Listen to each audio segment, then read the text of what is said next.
We can use the hard copies on the overhead too if we need to. If it's the one they should have provided.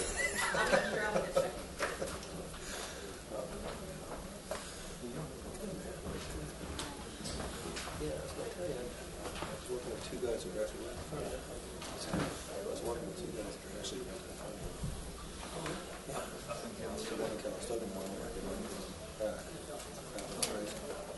I don't know. I know all the people we know, so I don't know anybody on Okay. that would be worth knowing. I didn't know that. I haven't. No. That place.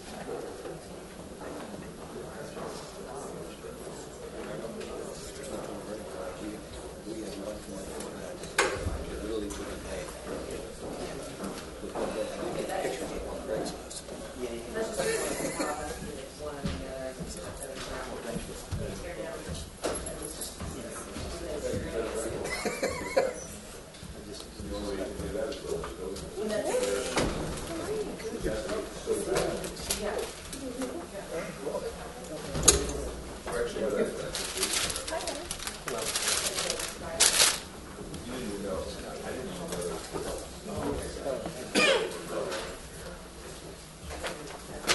What is that? 40-page attorney document. Oh, yeah.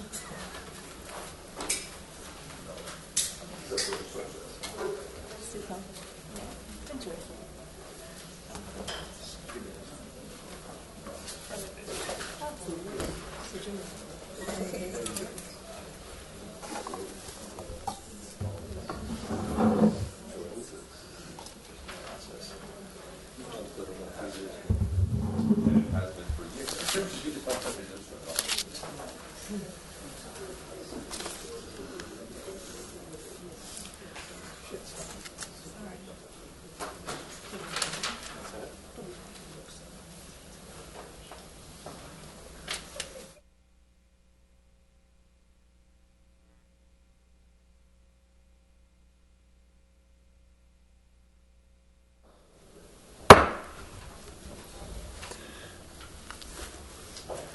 I'd like to call to order the December 6th meeting of the Planning Commission. In view of the fact that this will be Commissioner Silverstein last night on the commission, I would like to ask her to do the Pledge of Allegiance. Pledge allegiance to the flag of the United States of America and to the republic for which it stands, one nation, under God, indivisible, with liberty and justice for all.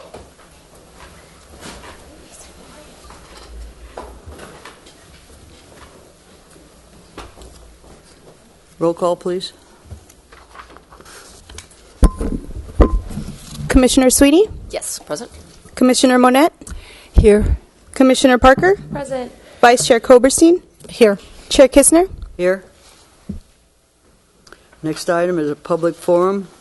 This is an opportunity for the public to address the Commission on items of interest to the public that are not listed on the agenda. Because of restrictions imposed by the Brown Act, the Commission may not engage in discussion or take action on matters not described on the agenda.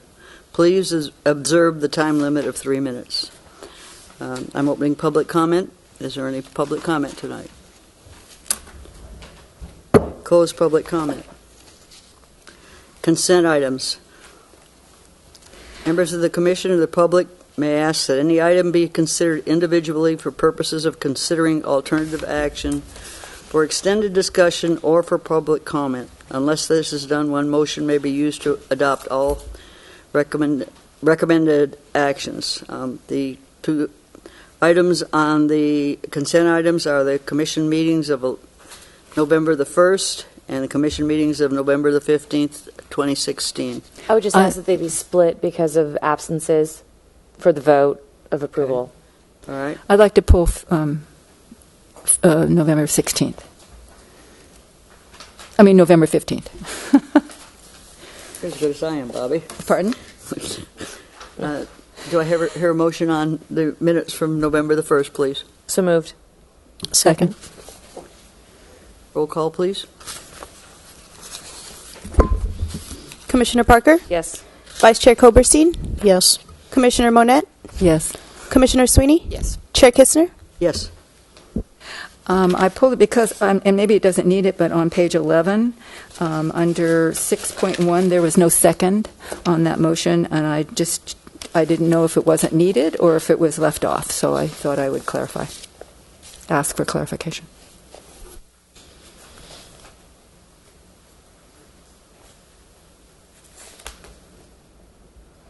And I had a clarification or question regarding the item 5.2. We did move to vote on certain items. There was no final action, but none of that's listed in here. We voted on design review. Yes, and the subdivision. The only thing that was they withdrew, that is true, but there were votes taken and recorded. So does anyone remember the second, or was there a need for that? It's a clerical error, and it will be added. It will be corrected. Cool. Yeah, thanks. So then we don't vote on, we can wait.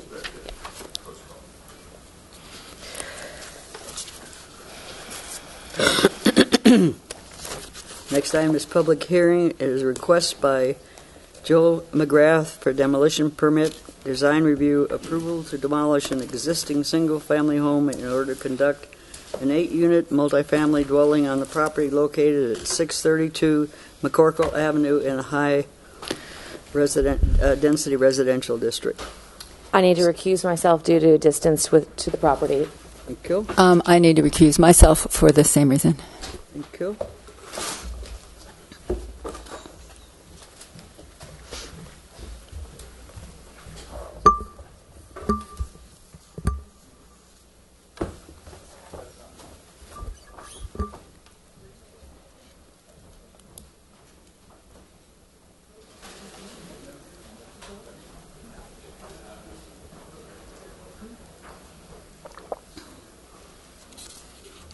May I have a staff report, please? Yes, thank you, Chair Kistner.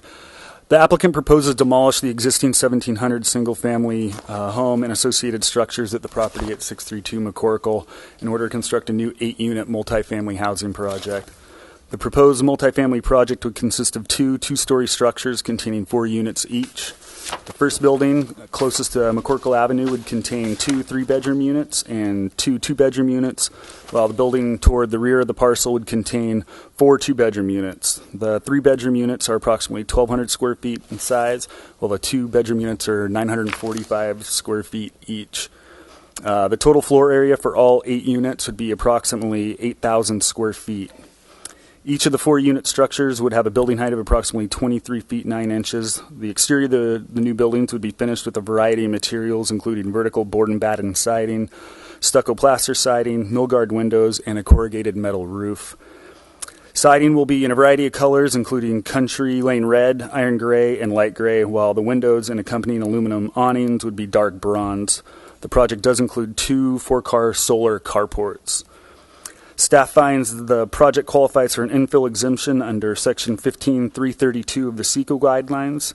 Staff's CEQA exemption determination is also consistent with the city's lack of discretion to consider or address potential impacts associated with the project's proposed residential land use. The property has a general plan and zoning designation of high-density residential. Multifamily residential land uses are permitted by right in the HR district. Thus, in the context of this design review approval, the Planning Commission's discretion is limited to aesthetic concerns stemming from architectural design issues. The project is consistent with numerous general plan policies as listed in the staff report. The project meets all required development standards, including density, height, setbacks, and parking.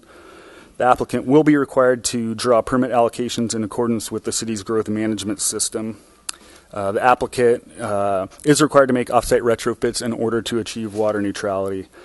Due to the presence of shallow soil contamination due to past activities on the project site, the site will be scraped and remediated to the satisfaction of the Napa County Department of Environmental Health as a component of the development process. A couple issues to note. Staff has received numerous letters of opposition to the project that have been provided to the Commission. These comments generally focus on the increase in population, lack of infrastructure, traffic, and parking, which are all use-related. However, as previously stated, the use in this case is not in question as discretion is limited to the project's design. One commenter asked that the project not be approved until design guidelines are adopted. While the Planning Department is committed to adopting residential design guidelines, there is currently no timetable for adoption of them at this time. The municipal code has already been updated to permit multiple family housing by right in the HR district as required by the adopted housing element. One comment is correct in that staff failed to identify the project is in the Charter Oak Historic Resources District, which is one of 3 identified historic districts in the 1993 general plan that encompass a majority of residentially zoned areas in town. However, the site itself is not a registered or a listed historic resource, and development of the project will not negatively impact any identified historic resources. There has been question about the definition of the word urban with regard to CEQA determination. Courts have held that the term generally refers to areas within city limits, and the project is in with the city's inside the city's urban limit line, which is meant to contain urban development within a limited area within the city.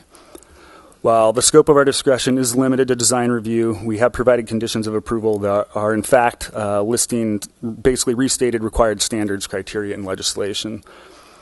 In conclusion, staff finds that the proposed project will provide needed housing within the city, is consistent with the city's general plan and required municipal code development standards, and the project's design is in character with the high-density residential district. For these reasons, staff concludes that appropriate findings can be made for the requested entitlement and recommends that the Planning Commission find that the project is exempt from the requirements of CEQA pursuant to Section 15332, which exempts project characterized as infill development, and accept the required findings and approve demolition permit and design review for the proposed new multifamily dwelling project at 632 McCorkle. And I would be happy to answer any questions you may have at this time. I know the applicant does have a PowerPoint presentation as well. Any questions for staff? All right. I'll open public comment. Mr. McGrath? Thank you.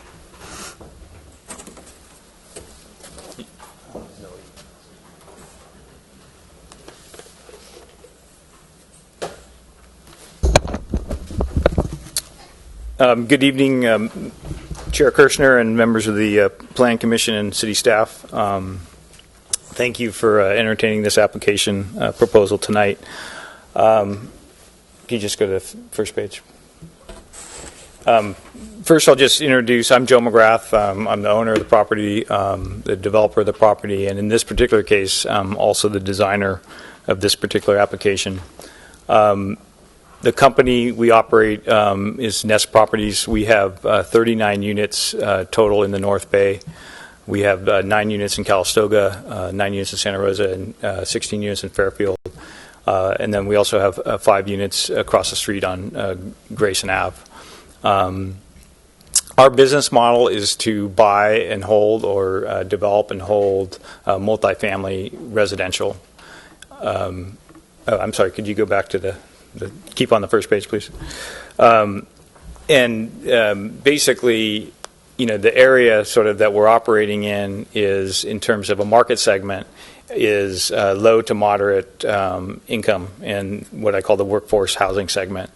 Our focus has been, in terms of the property profile, are sort of small to what I call to scale infill type developments that are within walking distance of a what I call traditional California Main Street, more or less turn of the 18th to the or 19th to the 20th century. I find that to be a desirable market. And then, in all the structures we've had, in all the properties that we bought, we've endeavored to make those properties more efficient over time, particularly in terms of carbon impact and in terms of water use, et cetera. And in fact, we're on track this year to install about 30 kilowatts of solar at 2 other sites, and this proposal also has about 30 kilowatts of solar as part of the proposal. All the properties are professionally managed by a certified property manager. As for me, I'm a St. Lane native. I was born here. I was born on Adams Street. I went to St. Lane Parochial School. I went to St. Lane High School. I'm not some out-of-town developer. My family moved here in 1963. My dad lived here until last year, passed away at 93. I have siblings that still live in town here, and my wife and I fully intend to move back into this area and retire here. My personal experience is I have a degree in architecture and engineering from 2 Bay Area schools. And I spent 20 years in high tech, and then about actually almost a dozen years in residential real estate in some capacity, whether it be design, construction, investment, development, et cetera. And then I am the current chairman of the City of Orinda Planning Commission, so I greatly appreciate your service to the community. I always tell my friends that it's just a great way to get your neighbors to not like you. So I definitely appreciate the position that you're in. Next slide, please. I won't go through these in detail. I think the main point is that there's opportunities and challenges, and sometimes they're the same thing.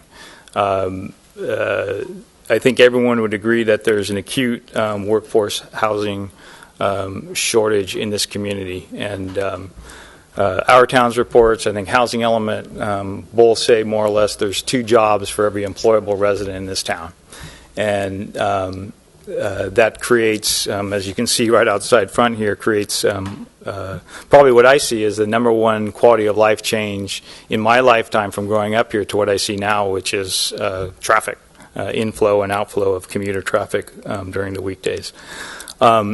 The other challenge is that there's very few high-density residential zone lots that are developable, whether from where they are or just being on the market, or have the right profile, the right distance to town, et cetera. There's really not a lot of high-density residential parcels. So when this one came on the market middle of last year, we didn't look at it for a long time, but when it sat there for about 6 months, we looked at it closer and we decided to buy it. It's not the perfect lot. I would prefer it to be wider than it is, and that has created challenges in terms of layout for all the things that need to happen on a site like this. I think that the proposal that we put forward is about as elegant as we could do at the minimum density that's required on the site, and at the same time provide fire access and turnaround, be economically viable, provide all the parking requirements, et cetera. I think from a layout perspective, we've done about as good a job as we could hope to do. The other challenge really is to achieve sort of the pro forma and target rents. And when I say that, I don't mean target rents on the high side. I mean target rents on the low side. And that means when we're looking at this from an investment perspective, there's a lot of costs involved here to try, especially when you're sort of trying to get this down to 8 units, to try to stay in the market segment that we try to focus on, and that is really not easy. High property costs, high application design review investment costs. Even prior to this meeting here tonight, a lot of investment has gone into that. And just to characterize that, we'll probably spend about $1.2 million prior to digging footings for foundation. And if you amortize that in 8 units, that translates to about $1,000 a month in rent just to get a single-digit return. And that's really the economics, and nothing has been built on the site. No construction would have happened on the site at that point in time. So now you've got construction costs, civil costs, landscaping, et cetera, beyond that. If you go to the next. So I think we've been in the application process. We originally submitted in February with a proposal for 10 units. We met with the neighbors on April 21st, and I take their input seriously. We want to be a good neighbor to the community. We came out of that meeting. We made some changes. We reduced the proposal from 10 units to 8 units. We had a parking sort of drive on the southeast side of the lot from McCorkle, and when we were able to eliminate that when we went to 8 units, and that allowed us to free back up, the equivalent of 2 to 3 public parking spaces on McCorkle Ave itself. Those are public; those are not mine. But rather than cover that with driveway entrance space, it's back to curb space on the street. We did keep the same number of bedrooms, and so the 2 units that were limited were studios, and we added those bedrooms back to what were 2 bedrooms to make 3 bedrooms on the front. What that allowed us to do, and if you look at the renderings, is it allowed us to sort of create a face to the street rather than turn the side of the building to the street. It allowed us to sort of create a single-family look from McCorkle Ave. We added handicap spaces. We added storage units, trash enclosures. We reduced the carport size and overhang to improve some of the massing. Worked with Steve Palmer and his team to develop the street frontage to city standard. Ironically, and I don't know how this happened, the Brinkle project came to a different place in terms of where the landscape strip is, whether it's on the street side or the property side of the sidewalk. We're agnostic to that, it can go either way. We'll stick with the 28-foot right-of-way, but even though we're on the same side of the street, on the north side, for some reason we came to 2 different conclusions.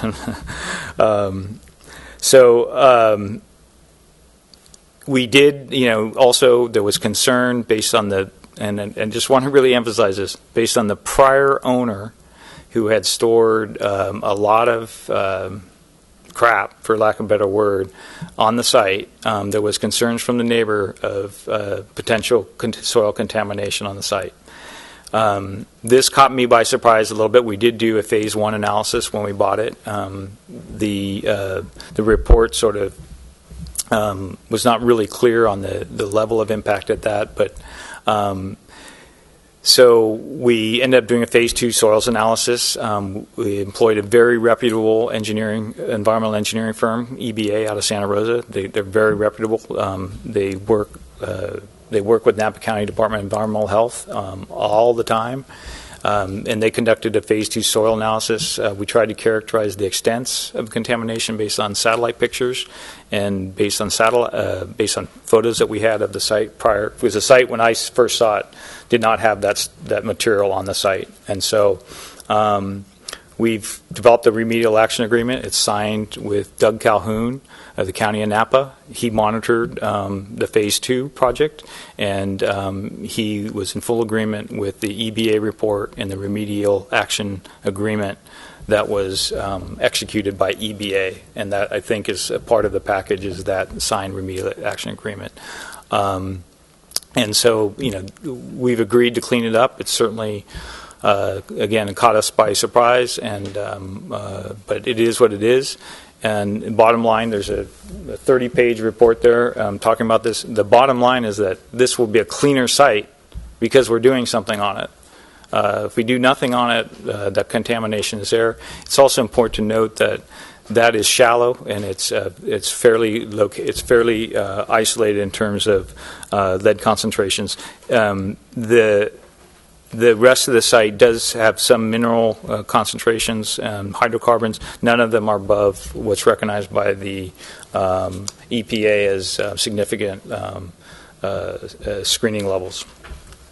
We also completed a traffic impact study that looked at the joint impact, or the cumulative impact, I should say, of both this project as well as the Brinkle project. And it came to the engineered conclusion that the cumulative impact of these two projects would have a less than significant impact on the traffic load relative to the service level that Mr. Palmer's group promises to the city of Santa Helena. So if you go to the next slide. So where do we end up? We ended up with 6 2-bedroom, 2-bath, as Aaron said, 2 3-bedroom, 2-bath, a total of 8,100 square feet, 2 stories, 25 feet in height, just a little over 25 when you look at foundations, et cetera. The zoning allows 35 feet in that for this use in that on that lot, and so we tried to keep as low a profile as possible. We have 16 off-street parking spaces, which I believe is code compliant. There was some comments around garages. In this business, garages are a menace for a whole variety of reasons. First of all, they're not in the multifamily leasing and this type of sort of infill cottage style type of. They're not used on a day-to-day basis as parking, and so I much prefer carports because they are used as parking. So garages are often either used as storage or as sub-rentals. I tried. I would not put any garages in this type of project.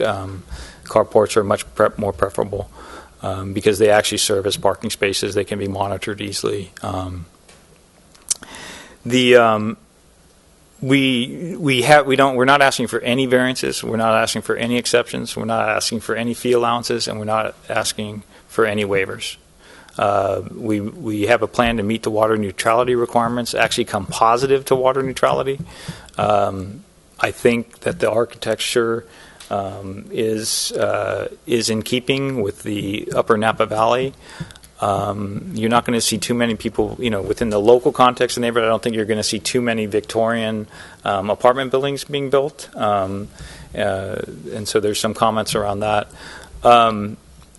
Our focus is green building, and that's I'm very passionate about that. And like I said, we're anticipating putting around 30 kilowatts of solar on here, which will be probably about 80% of the power requirements.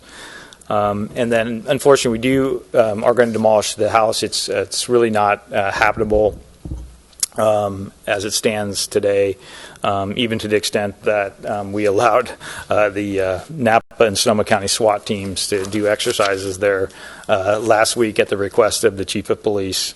I didn't. They wanted to bang down the doors and both inside and out and break windows and stuff like that. And I'm like, just. Let me get to past design review before you do that, please. Next slide. In terms of construction schedule and plan, we're anticipating doing this in a year from approval.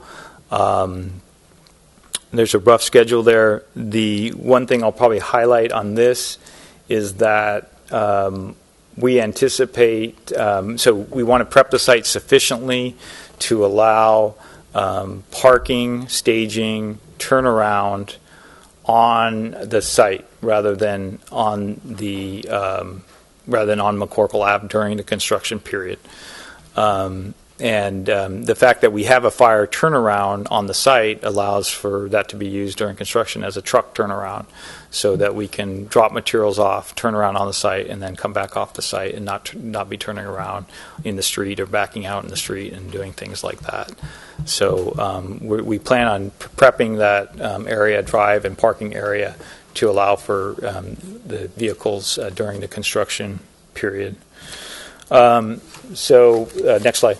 So, I guess I'd just say in summary, if you look through the staff report and you look on page 4 and you look at the goals and policy objectives of the general plan and of the most recent housing element, this project is almost tailor-made to do what the city is saying that they want to do.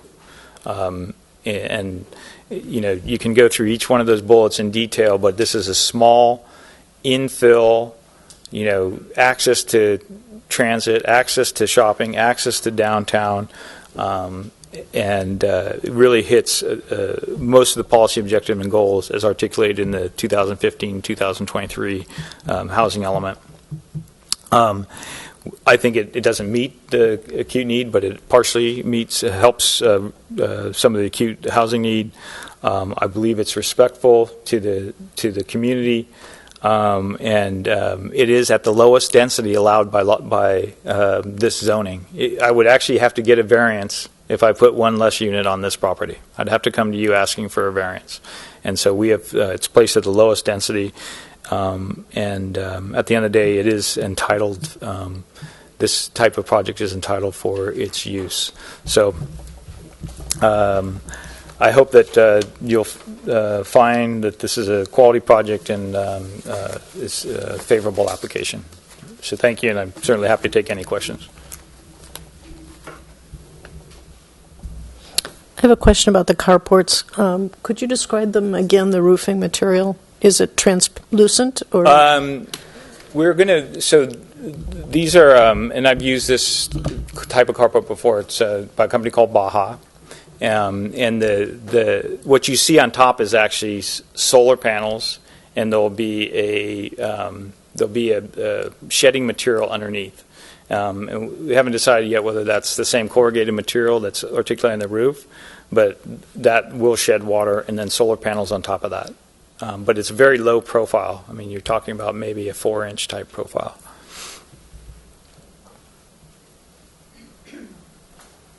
And I just had a question regarding the soil contamination, and in your opinion, if you could offer, because I know you've also seen the letters from, I'm assuming you've seen all the same letters we're seeing from residents.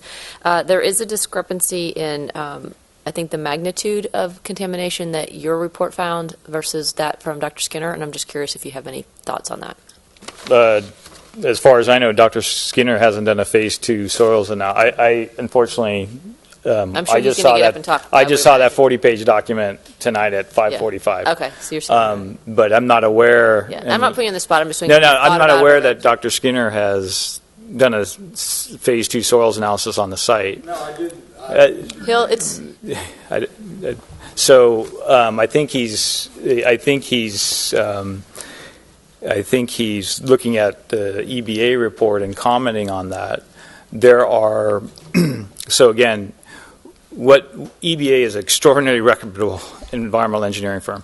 What we did is based on satellite images over history and based on pictures that we had and based on anecdotal neighbor input that we got, is we basically bore holes that with an extent of approximately somewhere between 12 and 15,000 square feet of a 21,000 square foot lot. Okay, and that boring pattern is in the report. What we found, soils contain all types of minerals, whether they're from human cause or not. What we found, though, is the bottom line is that at shallow level. So we took 2 borings on 6 holes. That's we bored down to 24 to 30 inches, and we took samples at the 0 to 6 inch layer, and we took samples at the 18 to 24 inch layer. We held the 18 to 24 inch aside because we didn't know whether we needed to test those or not, and this is just standard methodology, and we sampled the top 0 to 6 inches through a ASTM laboratory. They came back and they found lead concentrations above ESL levels in 3 locations that were close to the old garage. And I can show it to you on a plan if you'd like.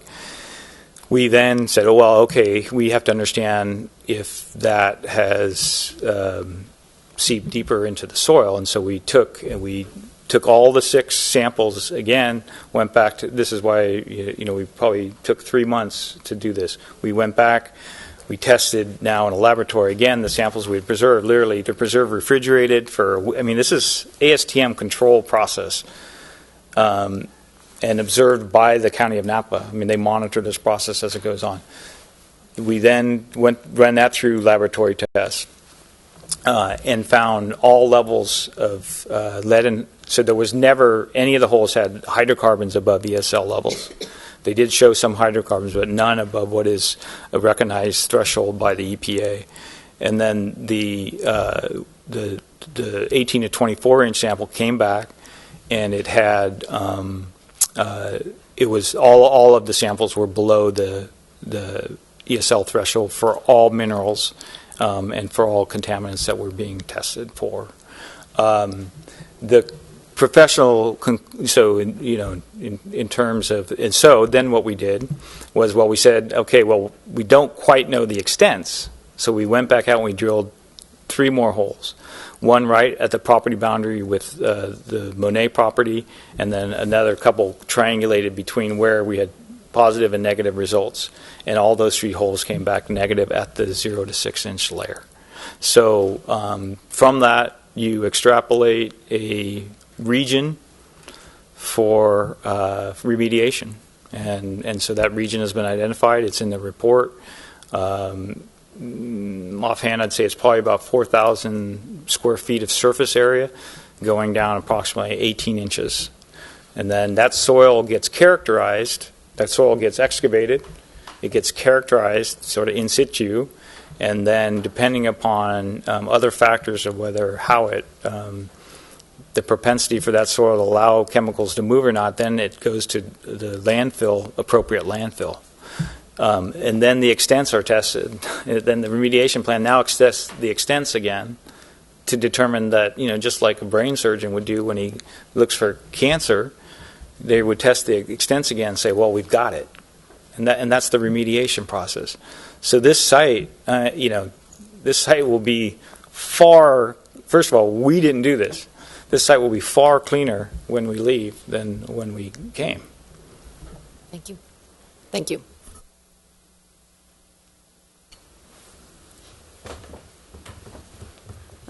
Thank you, Mr. McGrath. All right, thank you. Thank you for your time. I'll now open public comment.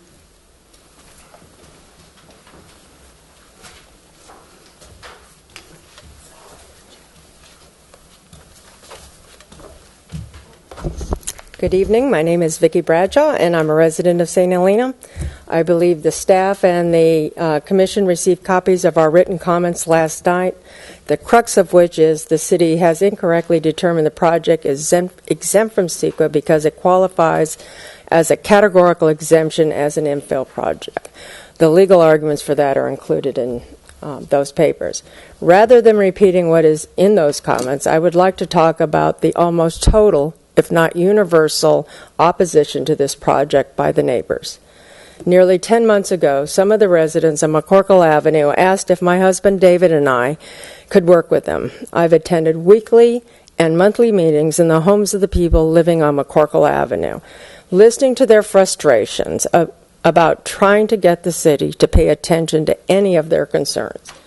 Tonight, you're going to hear from Dr. Paul Skinner, who is a soils expert with a PhD in soil science from UC Davis with a specialty in soil chemistry.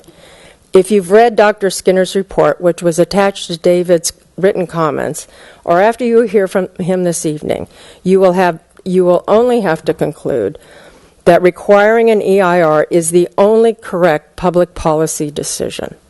I don't believe any of us want to jeopardize the health and safety of future residents at 632 McCorkle Avenue, especially the children who will be living there. Nor do we want to endanger the 19 children who will be living at Brinkle Court and find themselves paying with the friends in the common area of the McGrath property, which is an area that has not even been tested for this hazardous waste contamination. And we all know this is going to happen because there's not a single park in this part of town. We also have no certainty that the city's groundwater hasn't been affected by the contamination on this property because that hasn't been tested either. The hazardous waste has been accumulating on this property for 4 decades. To not comprehensively address this significant health and safety violation, these health and safety issues, violates the general plan in the Public Safety and Health at Policy 8.5.2, which states that the city is required to protect St. Helena residents from health and safety impacts related to the use, storage, manufacture, or transport of hazardous materials. Unfortunately, the question may ultimately very well be, why didn't the city do something about this before now? The safety issues on McCorkle are not limited to just the hazardous waste at 632 McCorkle. This is a rural, dead-end street, which is owned mostly by the residents living on the street. There are currently no emergency turnarounds, and one can't be created without infringing on the private property rights of others. This is an unacceptable safety problem, and it violates the general plan at policy 8.5.8 of the public health and safety element. In addition, the staff, while trying to convince the Planning Commission it has no discretion on this project except minimal design review options, has simply seems to ignore the fact that the design of this project is totally out of compliance with the City General Plan and Historic Resource Element Implementing Policy 7.5.9. McCorkle Avenue, as has been noted by staff, is in the Charter Oak Historical District, and there are 4 landmarked or historical homes on this McCorkle Avenue. The general plan expressly requires new developments in or adjacent to historic areas or buildings to be compatible in patterns or character with existing historic buildings. The McGrath project, as noted in the staff report, finds the project's design is consistent with modern multifamily housing projects. The problem, of course, is the general plan requires compatibility with existing historic buildings and not modern multifamily housing projects. McCorkle Avenue simply doesn't have sufficient infrastructure to support multiple multifamily housing complexes. And if the city is willing to, and until the city is willing to invest in what is needed to support these complexes in neighborhoods with insufficient infrastructure, the city needs to rethink the strategy that is creating the problems that are unfolding on McCorkle Avenue now. While we all agree there is a need for multifamily housing in St. Helena, we also have to agree that we don't want to put residents in need of such housing at risk from multiple health and safety problems in order to accomplish that goal. Thank you for your consideration.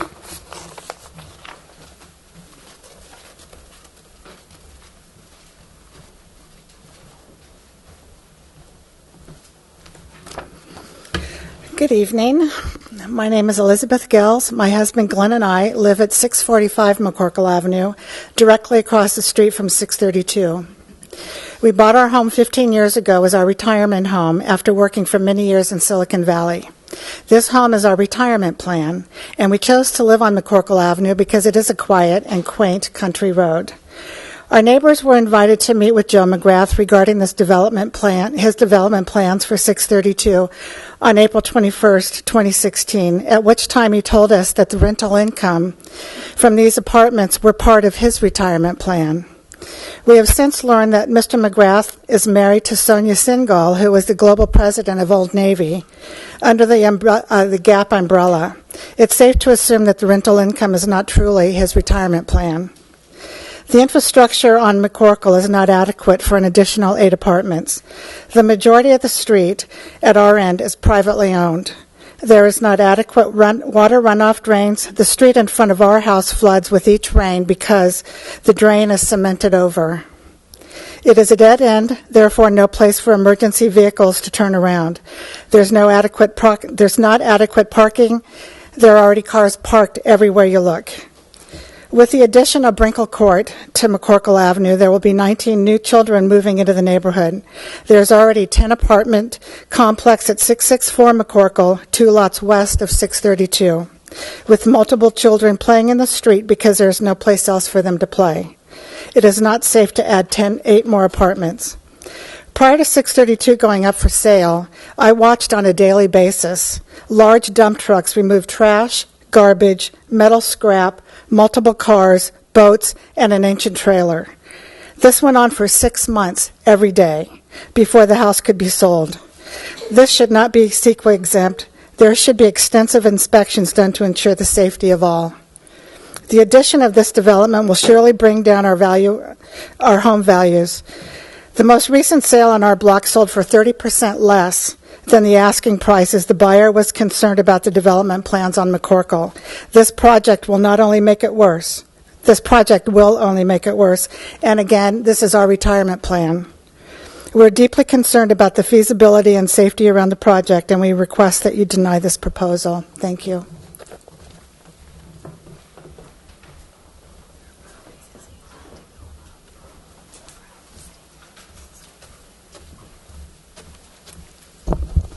Hi. My name is Libby Schaefer, and I live at 653 McCorkle, directly across from the proposed development. I'm against this development for the following reasons. My main concern is safety of children, because on summer evenings, the existing apartment complex, there's about 8 to 10 young children that spill out every night around 7:30 when it starts to cool off. And they're on bicycles or foot. Their parents aren't around. There's no place to really play except for on the street, and then they move their way down to Kid Ranch Road.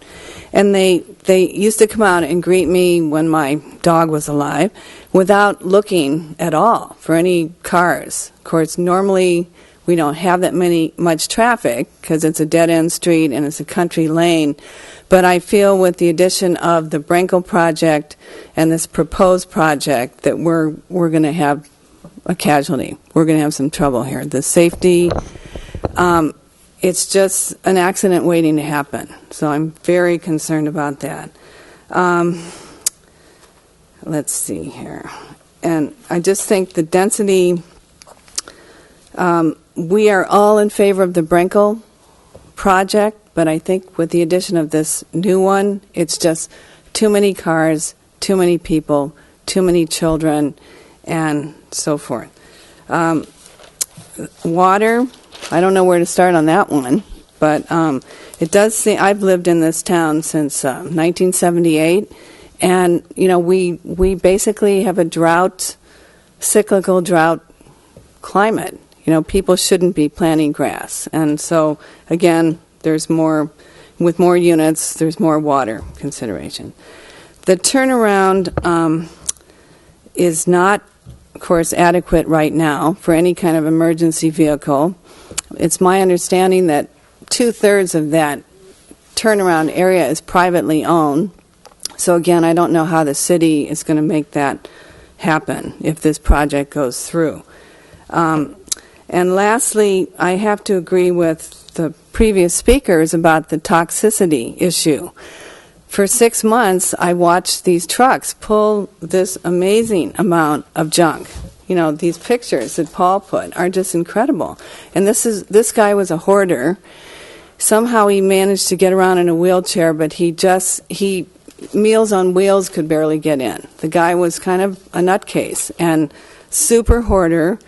And the toxicity, I'm afraid, for no matter who lives there, it's got to have a major cleanup. And to think that, does that mean I have to leave? Okay. To think that CEQA, that a multi-unit is exempt from CEQA where a single-family home wouldn't be, I think is a real problem. So I ask you to vote no on this, and thank you for your consideration.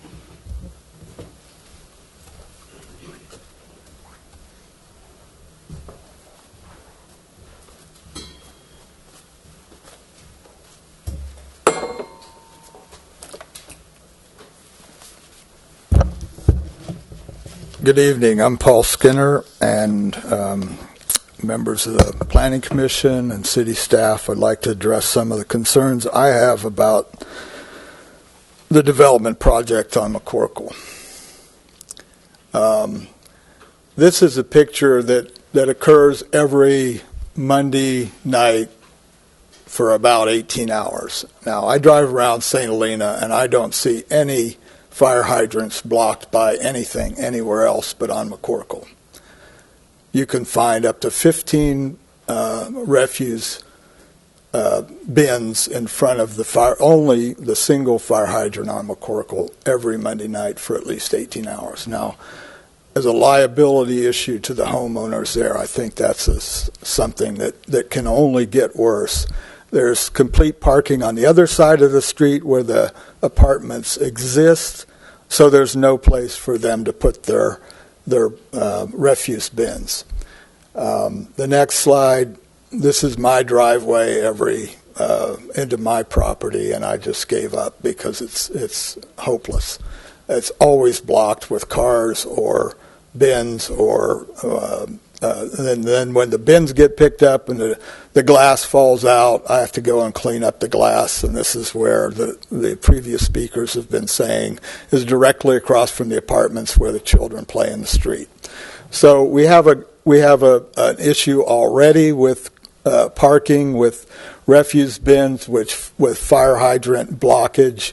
We're going to add 18 more units or 16 more units. That could be 38 bins more on the street somewhere that we have to deal with. So the infrastructure, there's no drainage or storm drainage as well on the street. So we have constant flooding in these areas.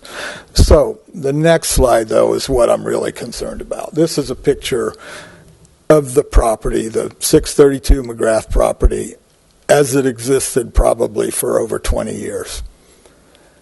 The neighbors have told me they repeatedly asked city officials to come out and do something about it. Nothing was ever done. One has to wonder if this was on Madrona or Allen or Sylvaner, how long would that have taken to get cleaned up? That's something that no one in this room can answer, but I certainly would like to hear it. The next slide. And the next one.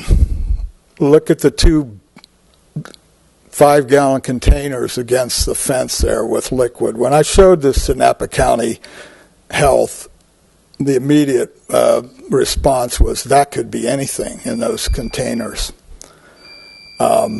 And we certainly don't know what was in these containers. But for 30 years, this is what it looked like. 40 years in some cases, some people's opinion. So we have a report now that's an environmental screening report. And it says it's a report of shallow soil sampling and remedial excavation. Okay, it's an environmental screening report that is based on techniques that, and I do a lot of soil sampling. That's what I do for a living, and all over California, the United States, and different parts of the world. So I've seen soils many different places. I have a vineyard right down the street. I've dug the soil in my vineyard, which is exactly the same as this soil. The next slide. Going forward. They used a hand auger, it says, outlined there. Hand auger digging technique with a 2-inch core. This is what a hand auger of a 2-inch core looks like, okay? That's a 2-inch hand auger. And I can tell you that when the next slide, this is where they took the samples. Now, this is a picture that wasn't included in their report, but look where the red dots are in relationship to some of the gray compounds, whatever they are, scattered to the back of the property. We don't know what that is, but it's certainly something that should have been investigated when they dug these 6 to 9 cores with this type of a device. They also stated that it was a 2-inch hand auger. And now the next slide shows that here's a log of one of the soil pit or soil cores that they took. They found 1-inch cobble. This is what a 1-inch cobble looks like. When I dig these soils on my property, I know that you can't do it with this equipment. You can't get enough soil to sample representatively using this. Now I have to wonder why they did that, if they didn't know what the soil was really like before they came out there, and this is the only equipment they brought, or whether they just gave up after they found that they couldn't get any soil at deeper than 22 inches. Some of the cores, go to the next one. So that's one. There's another one, 1-inch cobble. The next one, refusal at 22 inches. That means they couldn't dig any more than 22 inches deep.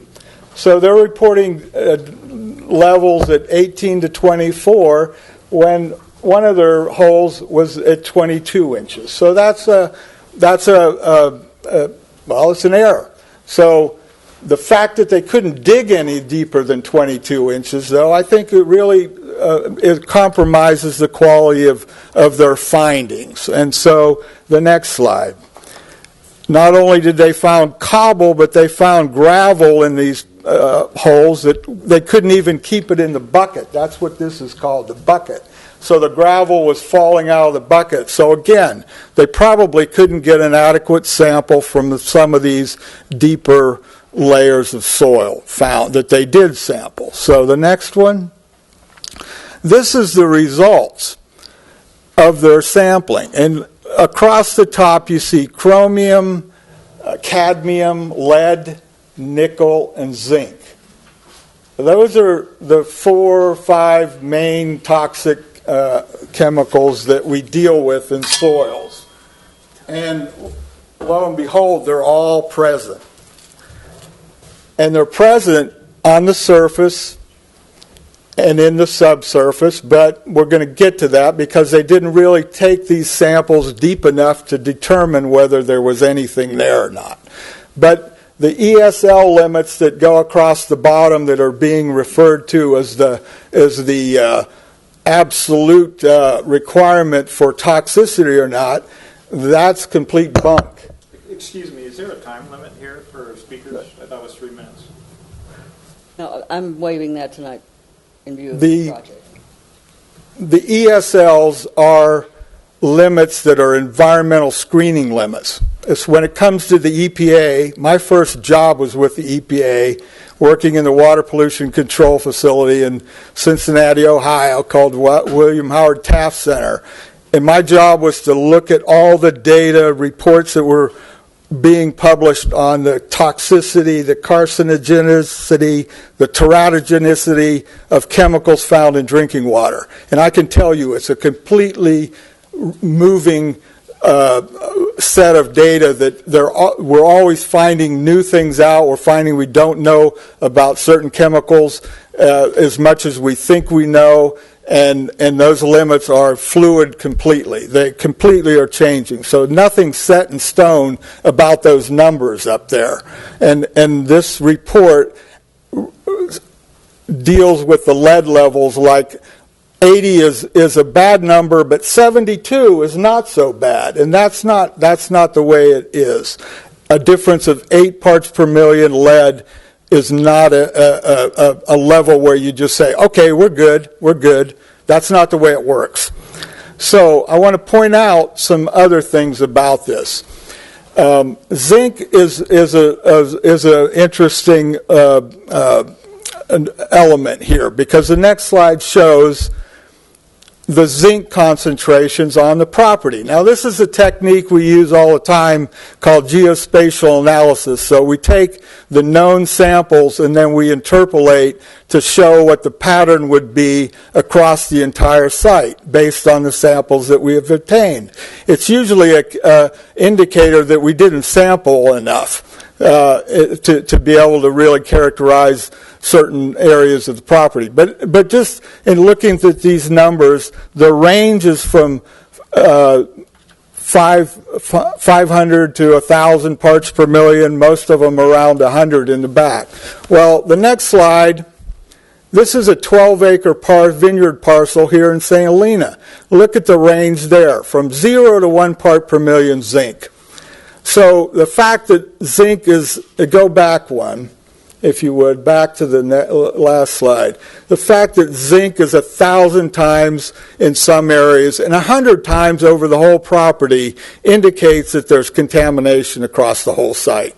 Somebody did something to raise those zinc levels 100 times from what's normal.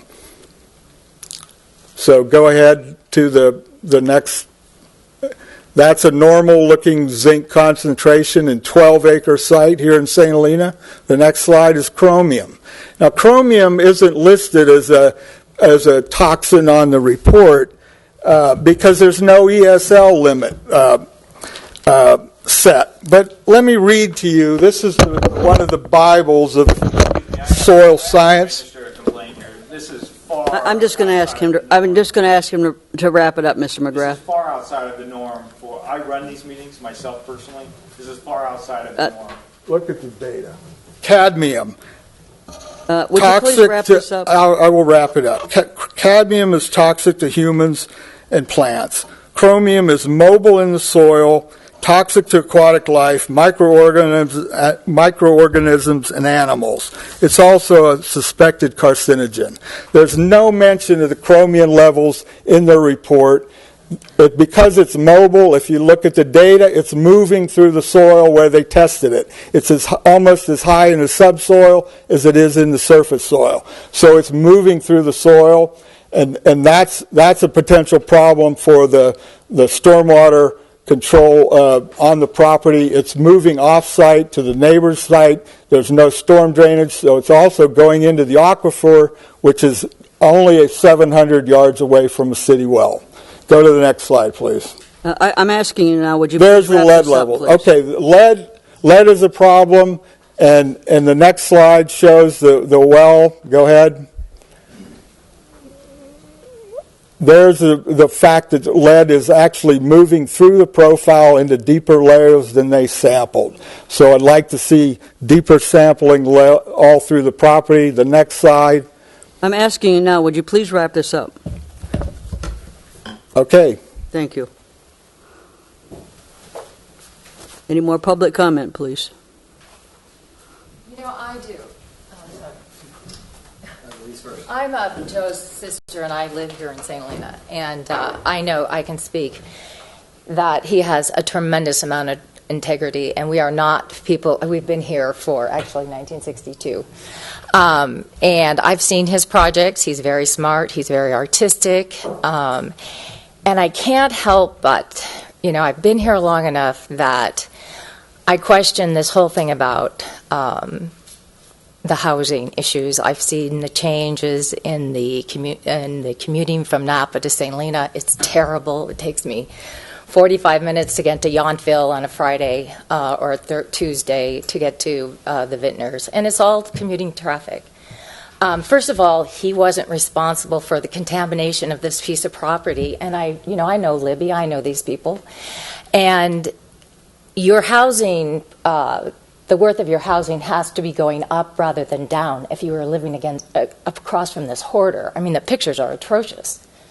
I mean, this property sitting there, contaminated, what are you going to do with it? Kids are going to play on a vacant lot. They're going to get contaminated that. He is actually trying to clean up this piece of property, add housing that is very necessary here, and making something that's been sitting there for 30 years as a piece of crap, with stuff leaking into the soil. He's actually trying to fix. And personally, if he doesn't get approval on this, I think, St. Helena again is just falling to some Alice hole in Wonderland about actually really addressing the housing issues here. And I know a lot of people don't want it in their backyard. And, if you really think you're going to deal with it, you got to start dealing with it now. That's all I have to say. Thank you. I just have one more comment. No, you've made your comments. I would ask you to sit down, please. Mr. Feeney, please.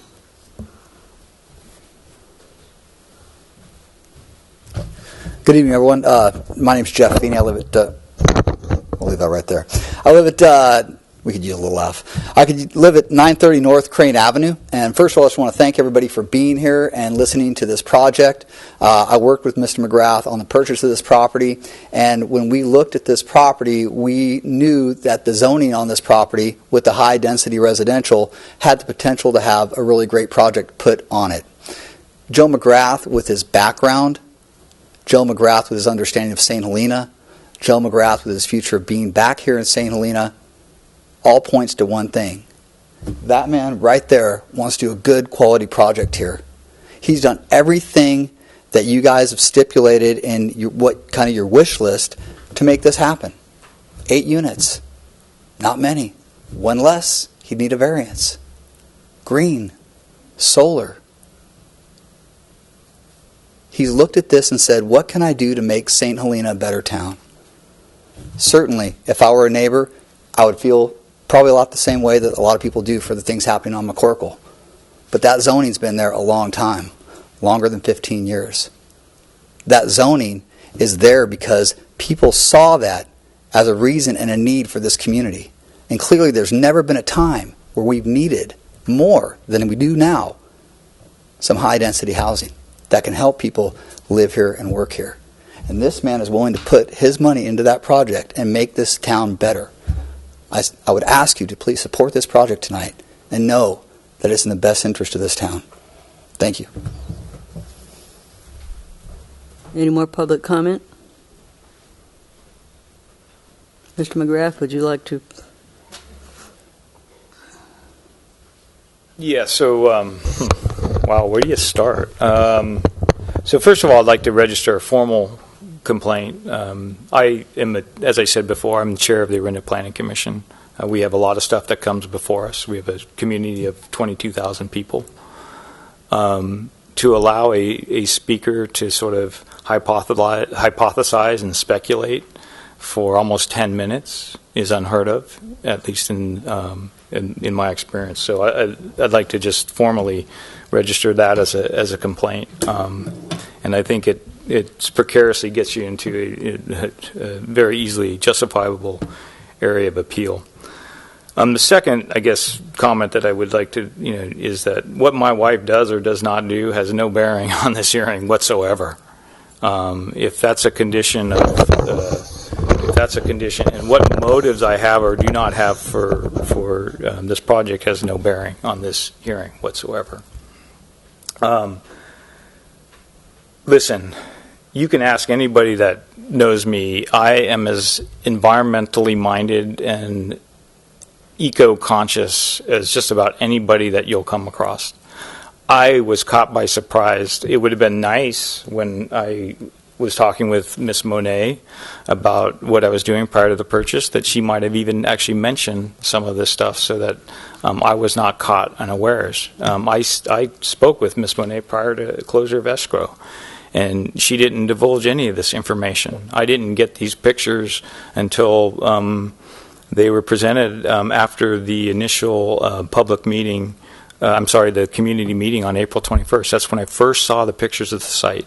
There were minor disclosures in the initial, in obviously the real estate disclosures, and then we did a phase one transactional screen, and there was just sort of minor mention of some possible soils contamination. So I'm not pleased by it. Is the community, so the choices here are, what are the choices here? Leave it? Leave it where it is? Because that's certainly an alternative. The choices are to have to issue a variance for a single family house here, which is CEQA exempt, and leave it, or excavate it and get it out of there. And what, so the soils report I conducted was also conducted by a PhD, and that's actually, they do a lot more soil sampling than Mr. Skinner. That's what they do for a living. It was peer reviewed by the Napa County Department of Environmental Health.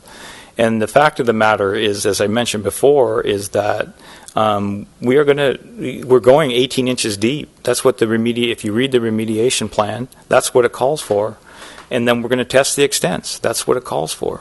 And so, whether you dug with a shovel or a bore or a hand auger, at the end of the day, when you expose that soil and you test the extents, you'll, just like when a brain surgeon carves out a cancer out of your brain, he does it when he's doing brain surgery, just to make sure he got it all. And that's what's going to happen here. Further, as Dr. Skinner knows, lead is not an atom that likes to migrate very much, and that's where you can see that evidenced in the difference between 0 to 6 inches and 18 to 24 inches. I mean, basically, even in vertical fashion, over how many years in stuff that was just removed a year ago, there's been very little migration of that lead vertically through the soil. I would have been happy to have Matt Earnshaw be here tonight if I had seen this report, if I prior to 5:50 tonight, this sort of rebuttal of all these hypotheses that Dr. Skinner has tried to blind you with respect to this decision. Secondly, and I think the city attorney should chime in here, this project meets all the statutory requirements of CEQA exemption. And this project is not contributing to any sort of soils contamination. This project is actually remediating an pre-existing condition on the site. It's not clear to me, the fact that this has actually been transacted and, a proposal put forward is moving this in the right direction in terms of contamination. And at the end of the day, this area is going to be almost completely encapsulated. And just so folks know, before they took lead out of paint, lead was approximately 50% by weight in paint. So 1 gallon of paint has about 4 pounds of lead in it. So these Victorian houses that are across the street probably have about as much lead in each room as the first 6 inches of the soil in this lot. So that, we have to sort of put this in context. Lead is a terrible atom, and we don't want it there either. So we're going to get rid of it. Not pleasant. It's not financially what we want to do, but it is what it is. Some other comments I guess I'll make is, there was some discussion around design characteristics. Interestingly, I was there today to talk with a guy who's going to try to, who would potentially may try to reclaim materials out of if we do go forward. And I turned around in the house at the end of the street that's being renovated there, and ironically, lo and behold, there is a vertical board and batten barn on that house that is almost identical color to what we're proposing on this street. Almost identical color. So a project that must have come through here that's big enough for design review approval, that's being remodeled right now, almost identical, vertical board and bat pattern, almost identical color on a barn next to it. The other thing I'll say is I was here for the 684 McCorkle review, which I'm really happy is called the Brinkle Project. I was an altar boy for Father Brinkle. That project, with all due respect to the designer of that project, I think this project does a better job in terms of facing the street, not turning its side to the street, with massing, articulation, horizontal, vertical, material changes in context of the constraints of the site. It's not going to win any architectural design awards, but it fits in the neighborhood, and we spent a lot of time to try to get this, embracing the neighborhood versus turning its back against the neighborhood. And you'll find plenty of buildings, including the one I bought on Grayson, that doesn't engage the street. And I don't like. It's not what you want in a town like this. And so, I of course support the Brinkle project. I think it's a great project. But nobody came up here to talk about design characteristics when that project was up for review. So it seems to me that the antagonism is for a market-based solution versus a nonprofit solution. Well, the fact of the matter is that if St. Helena wants to solve its workforce housing needs, it needs to be both.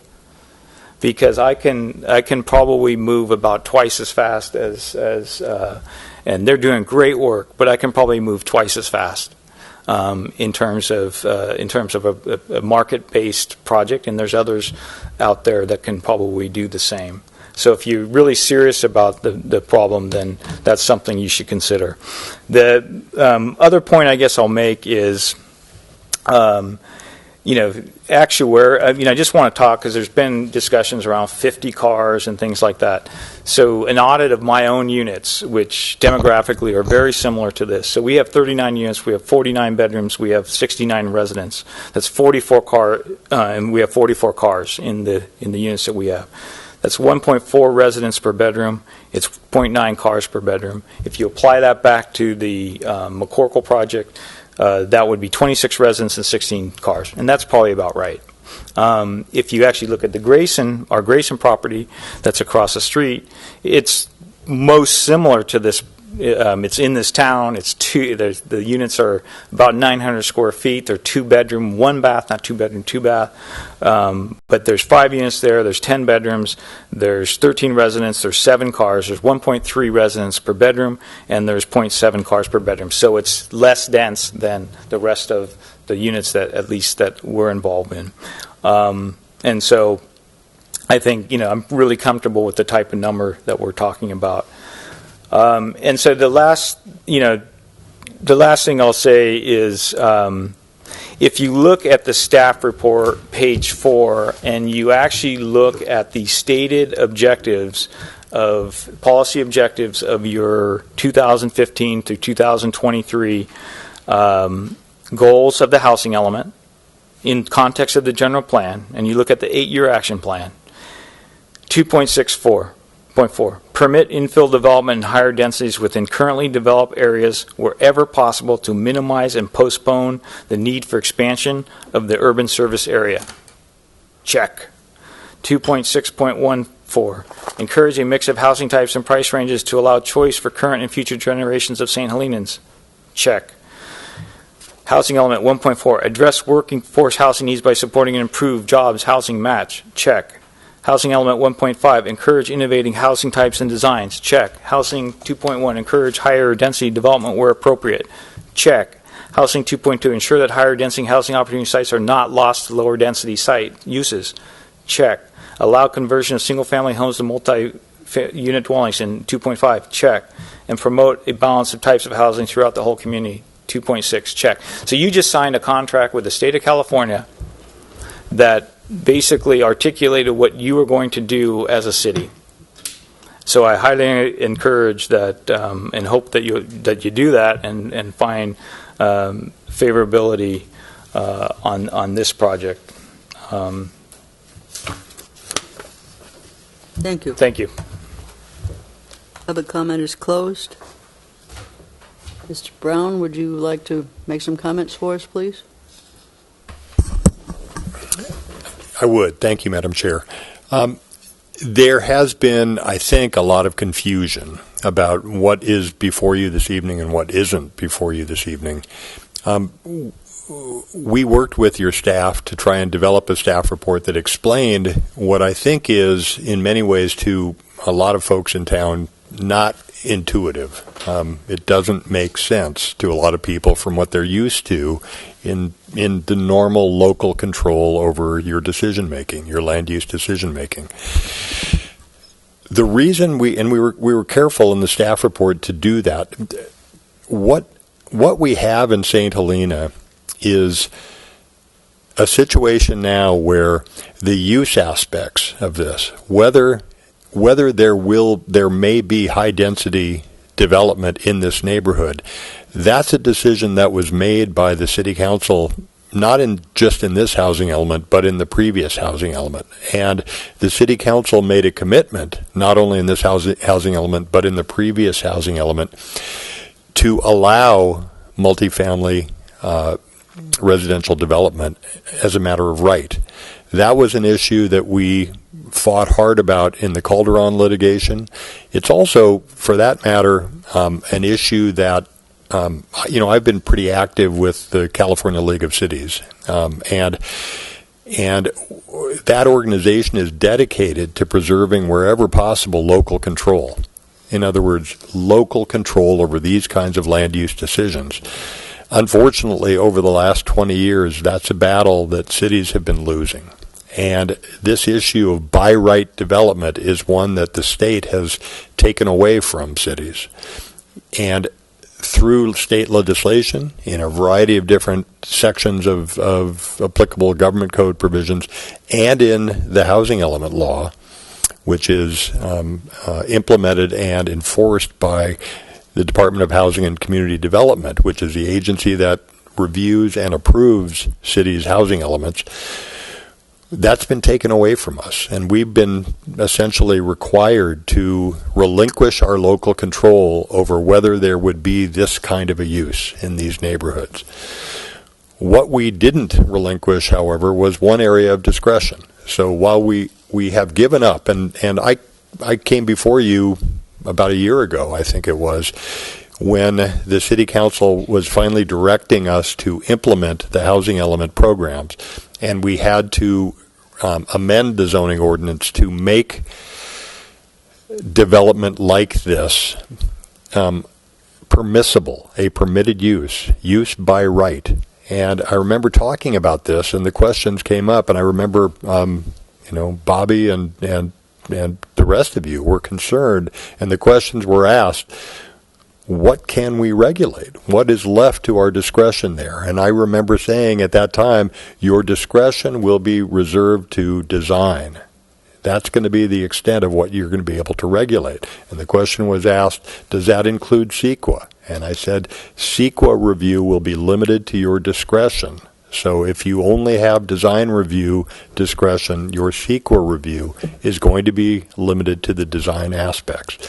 We talked about that then when we made that change to our zoning ordinance to implement our housing element.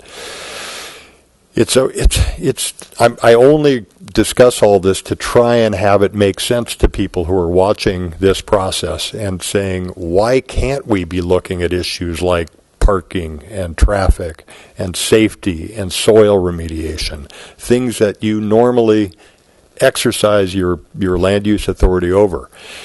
And the problem is the state has taken that away from us. We now have by right zoning for this kind of a project. So, long-winded way of saying that as much as we wish we were able to reserve more discretion over this kind of decision, the extent of your decision-making is under your design review ordinance. And that's the only decision in front of you.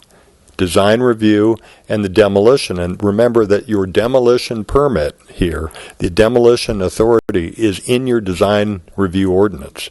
So both design review and demolition are subject strictly to the criteria set forth in your design review ordinance. Now, does that mean you have no discretion? No. You have discretion over design aspects. And there have been voluminous submittals last night and in advance of the meeting. There's been a lot of testimony to you this evening about the design aspects here. And I would recommend to you that in making your decision, you limit your review of this to the design aspects. And if you have concerns about this project, they should be articulated and they should be stated in a manner that is as set forth in the criteria in your design review ordinance. And I guess that now I can talk further about CEQA, but I think I've touched on it. We believe that the exemption, the infill exemption, the so-called infill exemption under 15332, is applicable here. And I've been looking at this with my staff and your staff for months, and we're very comfortable that it applies and is appropriate here. But I think it's important also for the Commission to bear in mind that even if we were wrong about that, the extent of your CEQA review, in other words, let's say then the exemption doesn't apply. I think it does. But let's just, for argument, say it doesn't. Where would you go from there? Well, the city would normally then prepare the initial study, the initial checklist, and that would be limited to your discretion. In other words, that CEQA review, whether it would be, after an initial study, and then it would be, the determination would be made as to whether to proceed by way of negative declaration or environmental impact report, the extent of that review would be limited to the design aspects of this project, because that's the extent of your discretion over this project. I hope that answers the question. I'm happy to try and explain it or discuss it further, but I don't know if you have further questions about that.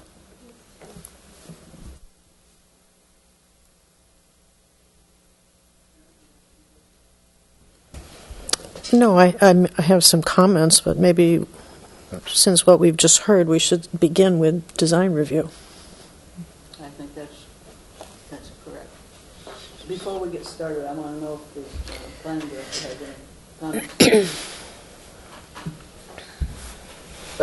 Tom Brown, city attorney, addressed all the concerns that staff had over the clarifying the commission's role and based on the public comment. I'm happy to answer any questions if the commission has any, but the concerns that I believe the commission needs to be focused on have been well articulated by the city attorney.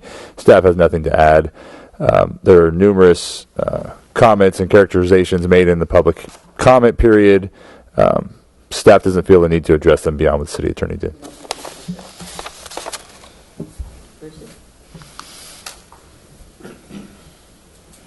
No, I agree with Mary. I think we should jump in on design review.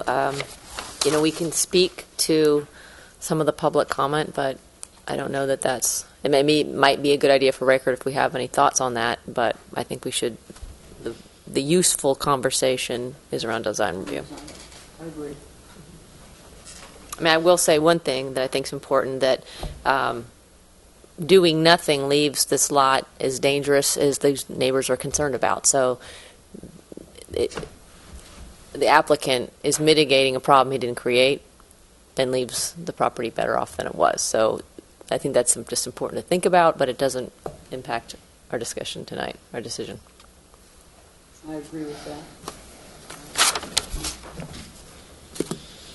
I'll get these on here. I guess I have some problems with the design review in it, and I've got to put my glasses on here so I can find out here what I wrote.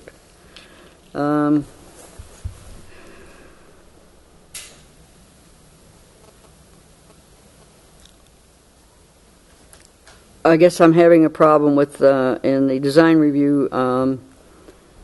On page 19 of 386, I'm having some problems with the number 4, the determination that design is compatible in areas considered by the board as having a unified design or historic character.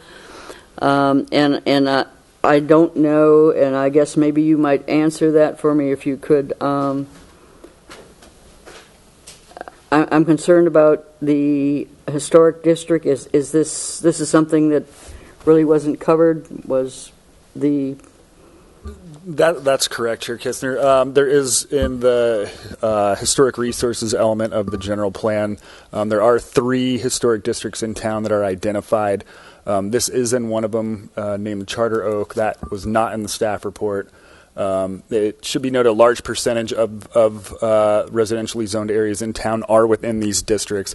However, there is a policy that should have been included with the list of general plan policies in the staff report that was identified by a commenter that does relate to development being compatible with historic areas and or buildings.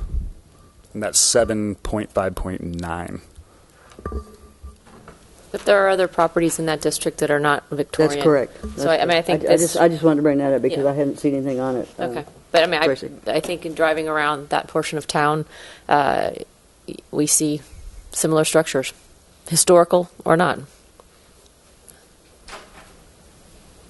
And to hold this applicant any more tightly to that requirement doesn't make sense. I also have some trouble with number 9, whether the amount and arrangement of open space and landscaping are appropriate to the design and the function of the structures. I guess the massiveness probably is what gives me a concern with that, in the fact that I don't see any open space. I also don't see with the carports as they are with the solar panels on top. I don't know if there's going to be any light into these ground units, and I guess that concerns me some. You want me to make a comment on that? No. When we're finished, Mr. McGrath, you certainly may. Anyway, those are a couple of the concerns that I have. I'm not sure that they'd keep me from approving the project at this point. Well, I have some of the same concerns, and I will start by saying when you're talking about housing, you're pretty much preaching to the choir. I believe very strongly in it. I also believe very strongly that we need to wrap up our general plan so we can get moving on some of the things that we want to do with respect to housing, and looking at some of our zoning districts, and possibly making some changes. I'm actually happy that you brought up the Brinkle project, because I see some major differences here in the design from that particular project. And one of them does relate to open space, as Grace mentioned.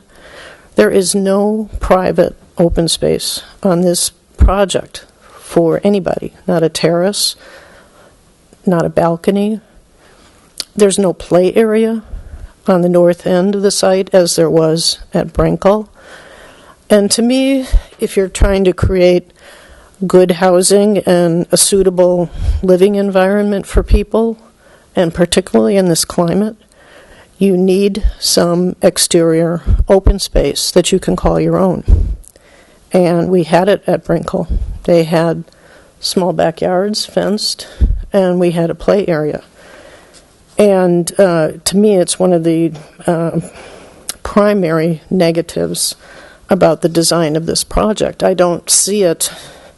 I'm not concerned so much about the color and that, but I don't see it as an architectural design and an arrangement that is creating a nice living environment for people. The covered carports, I respectfully disagree with you about the garage issue.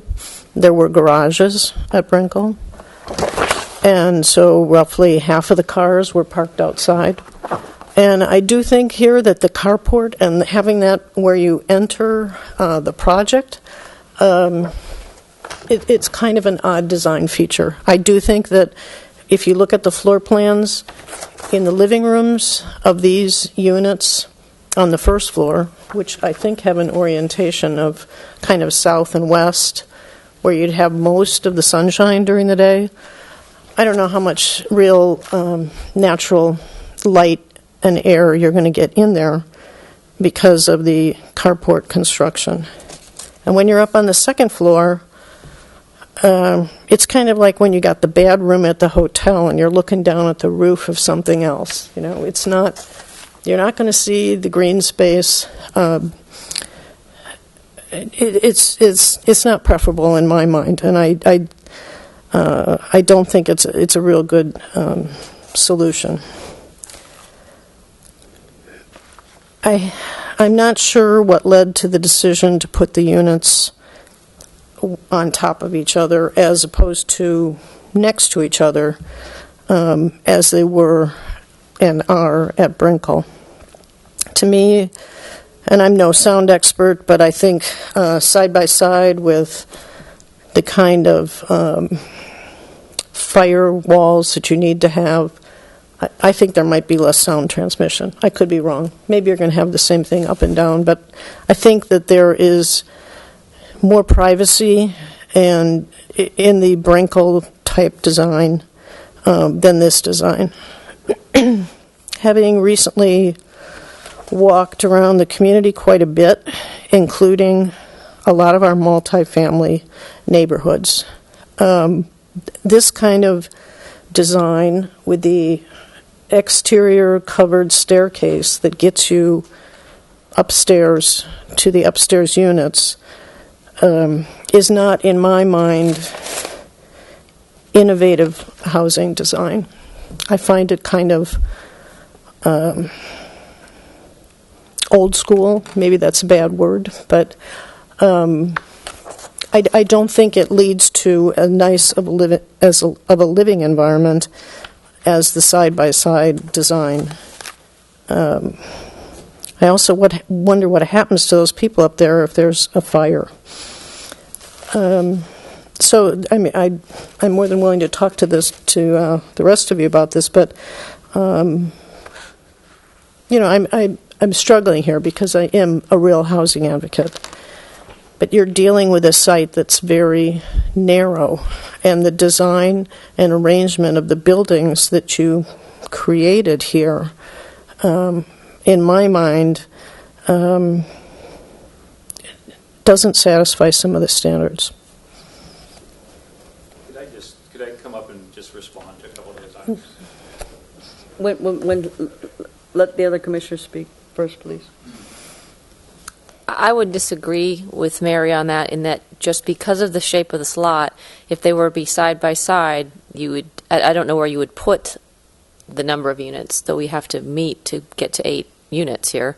And I think the parking has done a great job of getting the parking off the street. So, the carport, it's airy. I mean, it's not ideal. I'll get you, it's not ideal, but that's the function of the structure of the slot, I believe. And it is zoned multi-unit. So, I mean, back to why we can't find around the use of this lot. This is exactly the type of project that needs to go on this lot, and for 8 units, I don't know where else you put them. Because going vertically is giving more, you're getting more units in the space. If you went horizontal, if you went side by side, I think you'd run into even more challenges and even less space outside. Which I agree with you, it's a challenge. There's not any common areas, but there's not a place to put them that I can see. Unless you're talking about going dramatically reducing the size of the units, which then means you can't have a family living here without multiple bedrooms. You would end up with pretty small already. Yeah, I mean, you would be counter to what we're looking for, which is more multi-unit family housing. And you could go I think under the standards, it's not our job to redesign the project. I could envision some front and back unit or some other configuration, but I find the lack of open space here a real detriment to this project, and not of the quality that I would hope in terms of the living environment that we would be achieving. Mr. McGrath, would you like to address this again? Of course. Open.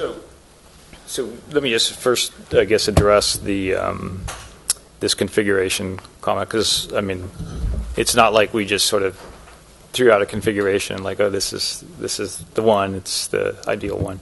I looked at maybe 6 or 7 different configurations, and the challenge here is the trade-off is to go 3 stories to 35 feet. That's the trade-off. I mean, there's no way to get 8 units on this lot other than to go to 3 stories and then put parking underneath. And if you want to look at old style, that's old, and put parking underneath. So there's no way to do that. So there is opportunity for open space. I'm happy to. There's a setback of 20 feet. There's roughly 20 by 40 feet, 50 feet in the back, or the north side of the property. That as a condition, we're happy to sort of create that as public play space. Happy to do that. There is, each of the downstairs units has a back area that is private, that is fenced, and will have a fire access gates. And then I'm also happy to put, Juliet balcony or whatever on the second floor above the, that would sort of create some opportunity for, indoor, outdoor a little bit. I don't think the neighbors want, one of our concerns was when you start talking about balconies and things outside, now I would have 5 people up here complaining about noise and parties on balconies and things like that. So, I think the proper thing to do would put a Juliet balcony above where on the upstairs units where the door accesses the backyards, and maybe it'd be helpful to show a plan there. But, again, the garages comment is related to rentals. When you owning and renting, that's it's very different market dynamic. Yeah, when you have a garage and an ownership, there's really little worry that somebody's subletting that. And yeah, people tend to have more stuff and junk to store when they're in the ownership model. I guarantee garages in rentals is not, at least in the low to moderate income market, are not good ideas. And I'm happy to walk you across the street and show you what garages look like on Grayson. And in fact, we want to come back in about a year with a proposal to take those out and put 3 additional units in there, just because they're problematic.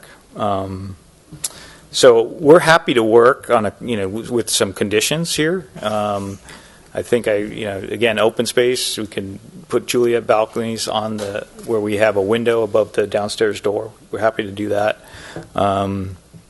But the option around this sort of ideal layout on this narrow site is to go to 3 stories. That's the option. If you want open space and you want sort of a different design, that's really the only option. And I've laid this thing out 6 or 7 different ways. Can I continue? I think one of the things we have to look at here is, I accept the premise that in our high-density districts, multifamily is permitted as of right. What if this lot was 30 feet wide? Is every high-density lot have to be built to the high density? There comes a point where it maybe can't handle it. And that's part of my concern here is the narrow width of the lot. If you had a conforming lot or a bigger lot, or you have a larger high-density site, you can do a lot more with the property.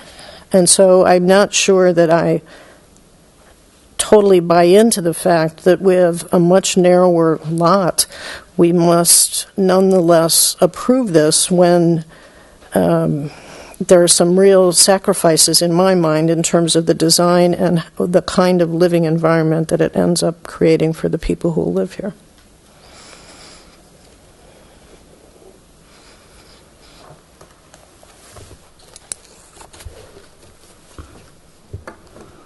Can I just make one comment on that, please? Go up. I beg your pardon? Go ahead. Okay. Joe, go ahead. So the answer to your question is no. I mean, because you couldn't turn a fire truck around in there, or but we're not asking for any exceptions or any variances. There are some cities that require outdoor space, private outdoor space. Your code does not require that. I mean, Calistoga requires that. And so we're not asking for any exceptions, any variances, any waivers. And so, I don't want to argue with the petitioner about the standards. I would point out this. Whether the planning... Vice Chair Koberstein, can you turn your microphone on, please? Here's one of the standards. Whether the planning and the siting of the various functions and buildings on the site create an internal sense of order and provide a desirable environment for occupants, visitors, and the general community. Whether the amount and arrangement of open space and landscaping are appropriate to the design and function of the structures. So you might be correct in that we don't have a code that says you have to have so many square feet of open space per occupant, but I believe we still anticipate it, and particularly when you're talking about a place where people live and children live. Where are these children going to play? In the street? In the parking lot? And so, for me, I'd like to see a lot more housing in town myself, but I want to see wonderful environments where people can live and live with their neighbors. And I believe that the size of this property is creating problems that is making the design deficient, in my view. I don't believe it satisfies all the standards.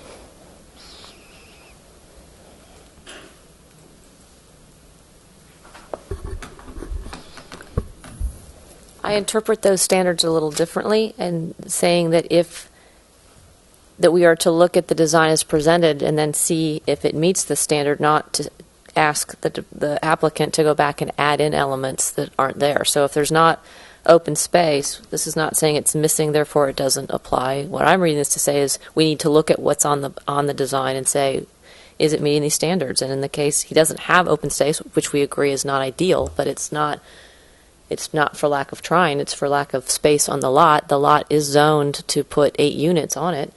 If we don't put 8 units on this lot, what are you saying, go back to do a variance and reduce it to a single family? I mean, we can't, yeah. The next applicant coming through will face the same challenges. I mean, if it was 50 feet wide, would you still try to put 8 units on it? I mean, that's a hypothetical. This we have to look at what we're looking at here, which is this particular lot and this application that is meeting the requirements laid out, and it's meeting the requirements of our housing element that we're last week or 2 weeks ago. A big challenge that I know you in particular, Mary, had with the applicant was that we were taking an opportunity lot off and not building on it. This is an applicant who's taking an opportunity site and building multiple unit housing on it. It's hard to get people to do that in this town. So.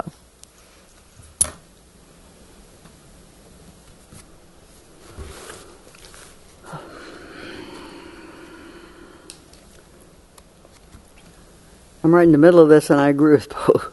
I agree with both of you. I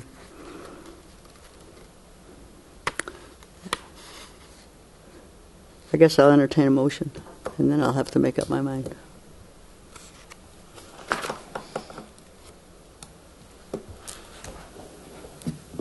Could we just do the design review part of it and leave the CEQA out on the motion for now? Yeah, I don't. You have to make a CEQA determination before you can act on the project. Well, actually, if the motion is to deny the project, then CEQA doesn't apply. So you don't have to make a CEQA determination if the motion is to deny. If the motion is to approve, then of course you do have to act under CEQA first. Yeah, since we haven't discussed CEQA at all, could we do the up or down, similar to what we were sort of doing with a couple weeks ago, just deal with the design? Madam Chair, if I could just interject as well. I want to emphasize that the decision, as I did before, and I don't mean to be beating a dead horse, but the decision before you is purely on design. And if you were to make and I think there's ample grounds to make a decision either way on this, based on the criteria you have in your code and the evidence you've heard this evening. But I do want to emphasize that your decision, if it is a decision to deny, cannot be based on a desire to reduce the density of this. Oh. Density is not before you, and it cannot be before you.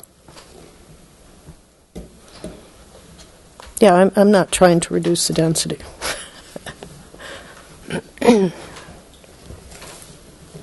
And this is a tough one. I know we have neighbors, many longtime residents who are not in favor of this project. I empathize with you quite a bit.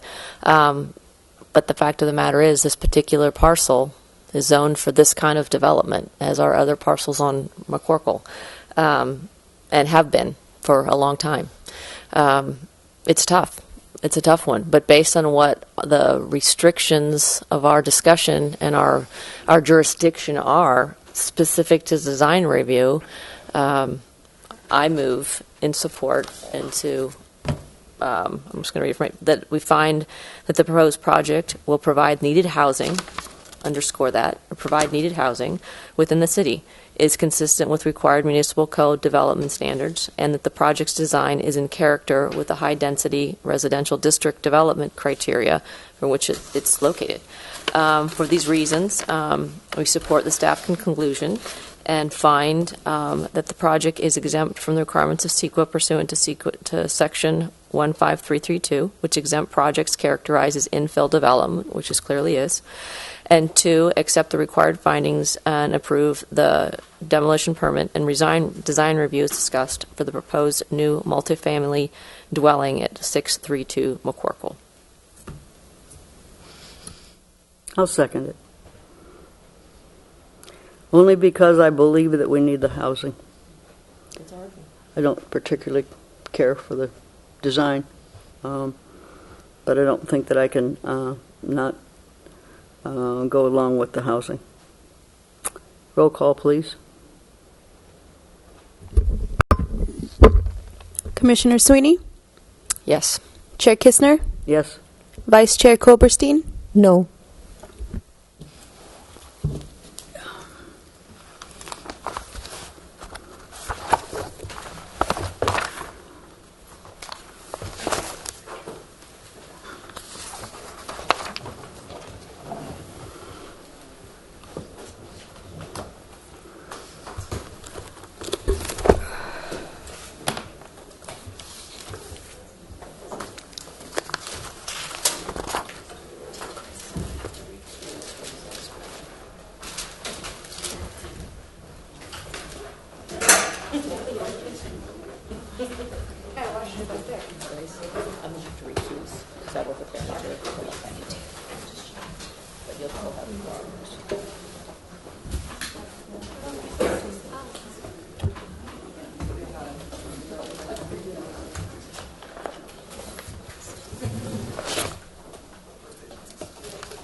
It's not. That's the alternative. By the way, we really can't hear you if your microphones are on at all. At all. Did I not? If they're off, you can't hear you. Did I talk without them on? No, she did, and you did once, and you turned it on.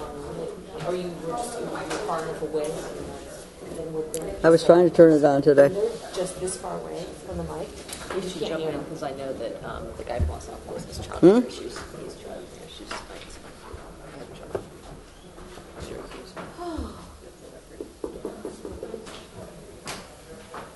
Love your coat.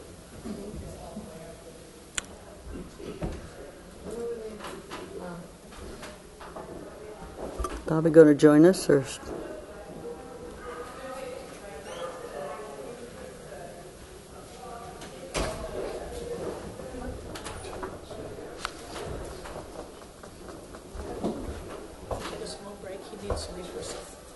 All right, let's take a 5-minute break. And somebody bring me a martini. Can I recuse, I guess, before? Go ahead. Can you hang around so the designers do the thing? Okay. The microphone's on. Do you want it to be on? Maybe. No.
Sorry.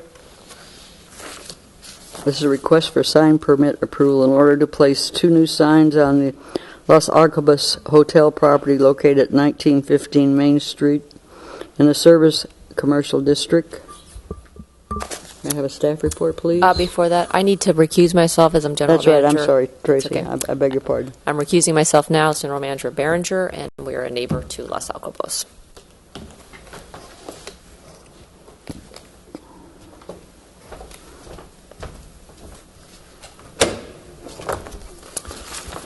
Thank you, Chair Kistner. The applicant is requesting sign permit approval for new signage associated with the Las Alcobas Hotel. New signage includes 2 identification signs at the primary entrance of the site. First identification sign would have a logo on the top center and would read Las Alcobas, Napa Valley, and the Luxury Collection. The sign would be located within the stone retaining wall on the north side of the primary entrance along Main Street. The sign would be 42 inches tall, 36 inches wide, and recessed 2 inches into the stone wall. Sign lettering would be made from pin-mounted cutout aluminum with the dark bronze finish set on a mortar bed and would be illuminated with embedded LED strips at the top and at the bottom. The second identification sign would read Acacia House and would be mounted to the top of the stone retaining wall on the south side of the primary entrance along Main Street. The sign would be approximately 6 inches tall and 72 inches long, with lettering made from cutout aluminum with dark bronze finish as well. The sign would be stand-mounted and illuminated with embedded LED strips similar to the first sign. Staff feels the proposed signs are modest in size, well-designed, and they will not obscure or detract from the architecture of the historic building on the site.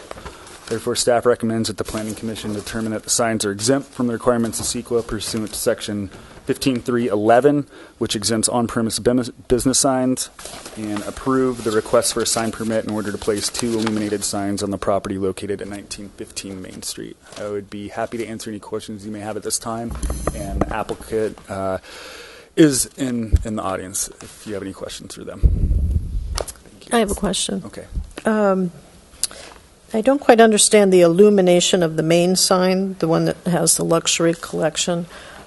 When you look at that at night, is this drawing which we have here, it appears to me that you're going to see a lot of light from the background and that the lettering on the sign will be dark. Is it going to look like a lighted box with letters on it? I don't think it's going to look like a lighted box because it's not going to glow like that because I think it's mortar behind there. It's not plastic or anything like that. And the strips are going to be at the top and the bottom. So there will be a glow to it, but it's not going to be a glowing box. Guneet, do you have anything you want to add? There's no interior illumination of the box? No. That's my question. Like a television screen, like a monitor. Okay. Yeah. I couldn't quite tell from I couldn't this, either. I had the same concern. Are the lights going to be shining on it? So there will be lights there shining on it. That's what you're saying. They're LEDs at the top and at the bottom. Is it somewhat similar to the St. Helena sign at the Chamber of Commerce? I don't remember seeing it, but Guneet Bajwa with Las Alcobas. It's very subtle, lighting, LED, completely very respectful. Obviously, the. We haven't even What's the asked color? the Is it? applicant yet. Oh, yeah, I guess. We haven't finished our discussion yet. Do you have any more questions, staff? Yeah, is there a color to the light? They're LEDs. Because I know they have. Was that part of what you guys discussed, or? Not the color. I believe it's just going to be LED. It's a warm glow. No, it's more glow. It's more. The applicant didn't have a chance to speak. I understand. I was just no. To answer your question, no, we haven't decided or had any discussion on that. I think that would be a good question for the applicant when it's their time to speak. Thank you.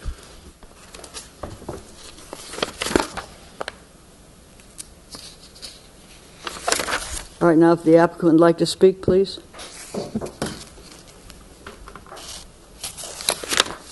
Guneet Bajwa with Las Alcobas Hotel. Good evening, Commissioners. The sign is, very respectful, obviously, to the way we design a hotel, which is a luxury hotel. It's understated. It's nuanced and subtle. The LED lighting is warm and low kelvins. So it's not a blue light. It's more of a. Is it 1500 Kelvin, or do you know? I believe. Bobby, I don't want to miss. I can't ask him a question. Go ahead. The lighting is anticipated to be somewhere around 2300 to 2700 Kelvin, so which is still very warm. Yeah. Is any other public comment? No. Public comment is closed. Can I ask the applicant? No, now we discuss it here. Can I ask the applicant some questions? Not yet, until we have our discussion. Then you can.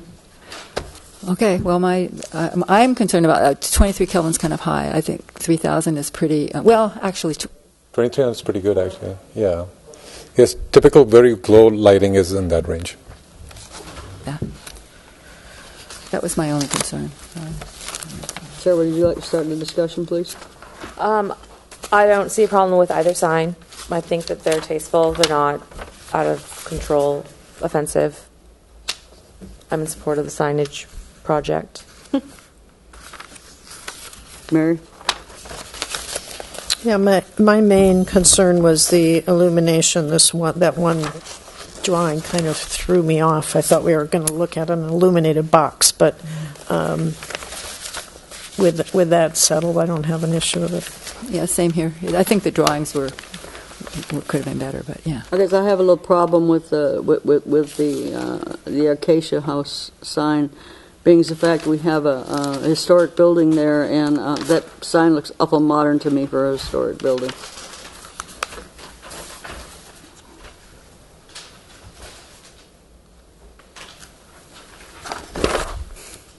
I believe it is on the historic registry, if I recall, when we approved the renovation of the hotel. How would you want it to be? I don't different? know. I actually like it. I think it's a nice blend of modern. It is modern, but it goes with a stone wall that is not a cement bearing wall. It's stone, so it's a nice blend, which the project itself is a blend of modern and tradition. Which the historic people require, that it be a blend and not try to mimic the, That's just my comment. Yeah. Yeah. So, Any other discussion? No, I don't have a problem with it. If it was on the building, I might feel different. Yeah, the fact it's on a stone wall. All right, do I have a motion? Yeah, I move to determine that the signs are exempt from the requirements of CEQA pursuant to Section 15311, Class 11A of the CEQA Guidelines, which exempts on-premise business signs, and approve the request for a sign permit in order to place 2 illuminated signs on the property located at 1915 Main Street. Second. Roll call, please. Commissioner Parker? Yes. Commissioner Monette? Yes. Vice Chair Koberstein? Yes. Chair Kistner? No. All right, now we get Tracy back.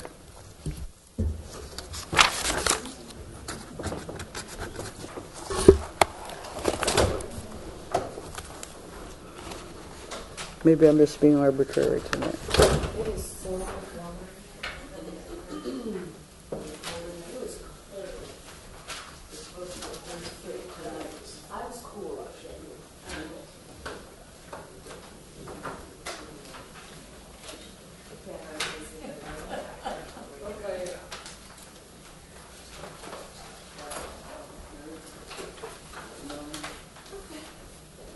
Ring around the rosy tonight. No wonder I couldn't find you. You were in there. All right, the next is a request by the Planning Department for Planning Commission direction regarding the application of design review. Thank you, Chair Kitchener and members of the Commission.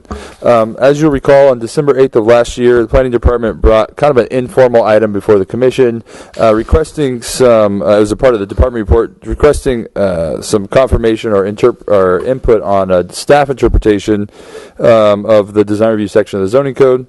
At that time, the Planning Commission asked the staff to essentially to be fairly specific in bringing most items for modifications to private property before the Commission for review, and so we have been doing so since receiving that direction. However, the Planning Commission has indicated in the review of several lower level or minor level design reviews that possibly that could have been handled as an exemption, or those decisions could have been done at a staff level. And so, in response to that direction, staff is coming back to the Commission seeking hopes of seeking some formal direction. As you can imagine, we have myself, Senior Planner Heacock, and then Consulting Planner Bianco answering questions regarding the applicability of design review and those types of things, and some prescriptive standards as to when it's applied, when staff may be able to act on a request versus when an exemption is more appropriate versus when full design review is required. We're just hoping to get a little bit more specific direction from the commission to streamline the process and clarify it for both staff and the public, as well as, in theory, if the commission is comfortable with some of the suggestions of staff, free up some staff time to focus on some of the more larger level items that are currently being worked on in the department. So section of the zoning code 17-164-050, which is the applicability section, states that any new building or structure, exterior addition, alteration or modification of any existing structure or building is required to go through design review. Structures, buildings, sites, modifications requiring use permits, any public facility, those types of things require design review. So very broad language, which is typical of many zoning codes. And then obviously, like in-kind repairs are just administrative. They get design or they get building permits. However, under the exemption section, the code identifies that there's multiple sections. One which says if the planner finds the proposal raises no substantial design problem, then we can place an exemption on the Planning Commission's consent agenda, which we do regularly. The Planning Commission further may delegate to the city planner responsibility for review and recommendations for applications for zoning and building permits, where in the opinion of the Commission, the proposed use or structure would not have a significant impact on neighboring properties, or the proposed use of structure is clearly consistent with proposed sections. Obviously, it's challenging to bring individual applications before the commission to ask, is this one that staff can act on? Because that doesn't give you any doesn't streamline the process at all. So staff is asking for direction regarding some specific items, some of which would be installation of doors and windows or other architectural features, construction of small, non-habitable accessory structures such as a shed less than 120 square feet or a rear yard shade arbor, which we see commonly over barbecues adjacent to swimming pools, or minor modifications to existing structures such as roofline modifications or installation of dormers into existing roof structures. Staff is asking for the Commission to delegate that authority to staff in order to act on those at a staff level, essentially just allowing them to move on to building permits for those types of scope. Further, staff is proposing that minor additions to existing structures which are not visible from the street or areas of public use clearly be brought forward before the Commission for an exemption. And again, the goal of this is to streamline the process and try to make staff's efforts a little bit more both consistent in the applicability of design review as well as efficient in the use of our staff resources. And obviously, any historically designated properties, visually prominent properties, or projects where other entitlements are required would not be requesting any relief from the design review requirements or alternative to the current interpretations. And so with that, it's recommended by the Planning Department that the Planning Commission either support the request by staff as identified in the staff report or provide additional clarifying direction regarding the use of administrative approvals for minor modifications and design review exemptions as envisioned by the Planning Commission. And I will point out that this has been something that's been on the Planning Commission's list of discussion topics for a while, and I very much appreciate that we have the entire Commission before us to discuss it. That concludes my report, and I'm available for any questions or happy to be a part of the discussion. I don't have a question. I don't have a question. I just have comments.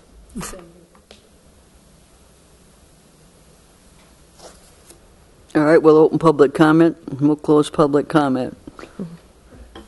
You like that one? Huh? Mm-hmm. Okay. All right, go ahead and make your comments.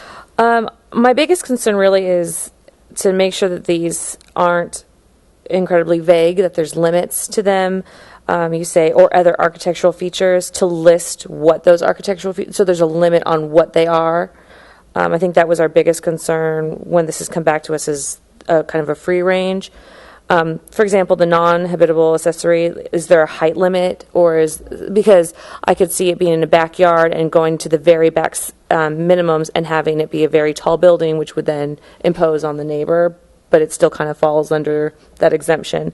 So some sort of height limit, the change, minor modifications, some sort of limit to the amount of change, just because if we're going to have these things not be in front of us, it needs to be listed like a 3-foot change is okay, where a 10-foot change is not okay type situation. And then you already talked about in the next one, like, up to a maximum square footage, but I had the same notice, like that the minor additions to existing structures have to have a maximum square footage adjustment to them. Just kind of put limits, like calculus. Bobby? Yeah, I really agree on that, the thing about the existing roof. I was just going to say as long as the height does not change, but or does not get higher. I mean, if you want to make it lower, I don't think that would be a problem, but maybe you would. I don't know. But as long as it doesn't go higher, I think would be important. And I wanted to add to a couple of the places, for instance, F number 2 and on the second page where it says construction of minor additions to existing structures not visible from the street or not causing any excessive noise, because there's nothing about noise. On F number 2, I would like it to say, areas not visible to the public or... Can I ask a question? We're not changing the zone. That's our real zoning. That's our existing ordinance. No, we're not changing this page. He's just adding.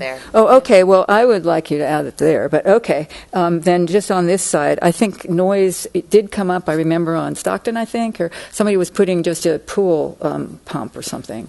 They were adding a shed for the pool, and the neighbors were concerned about noise. So, I mean, things could be really little, but the only thing this ever addresses is the visual.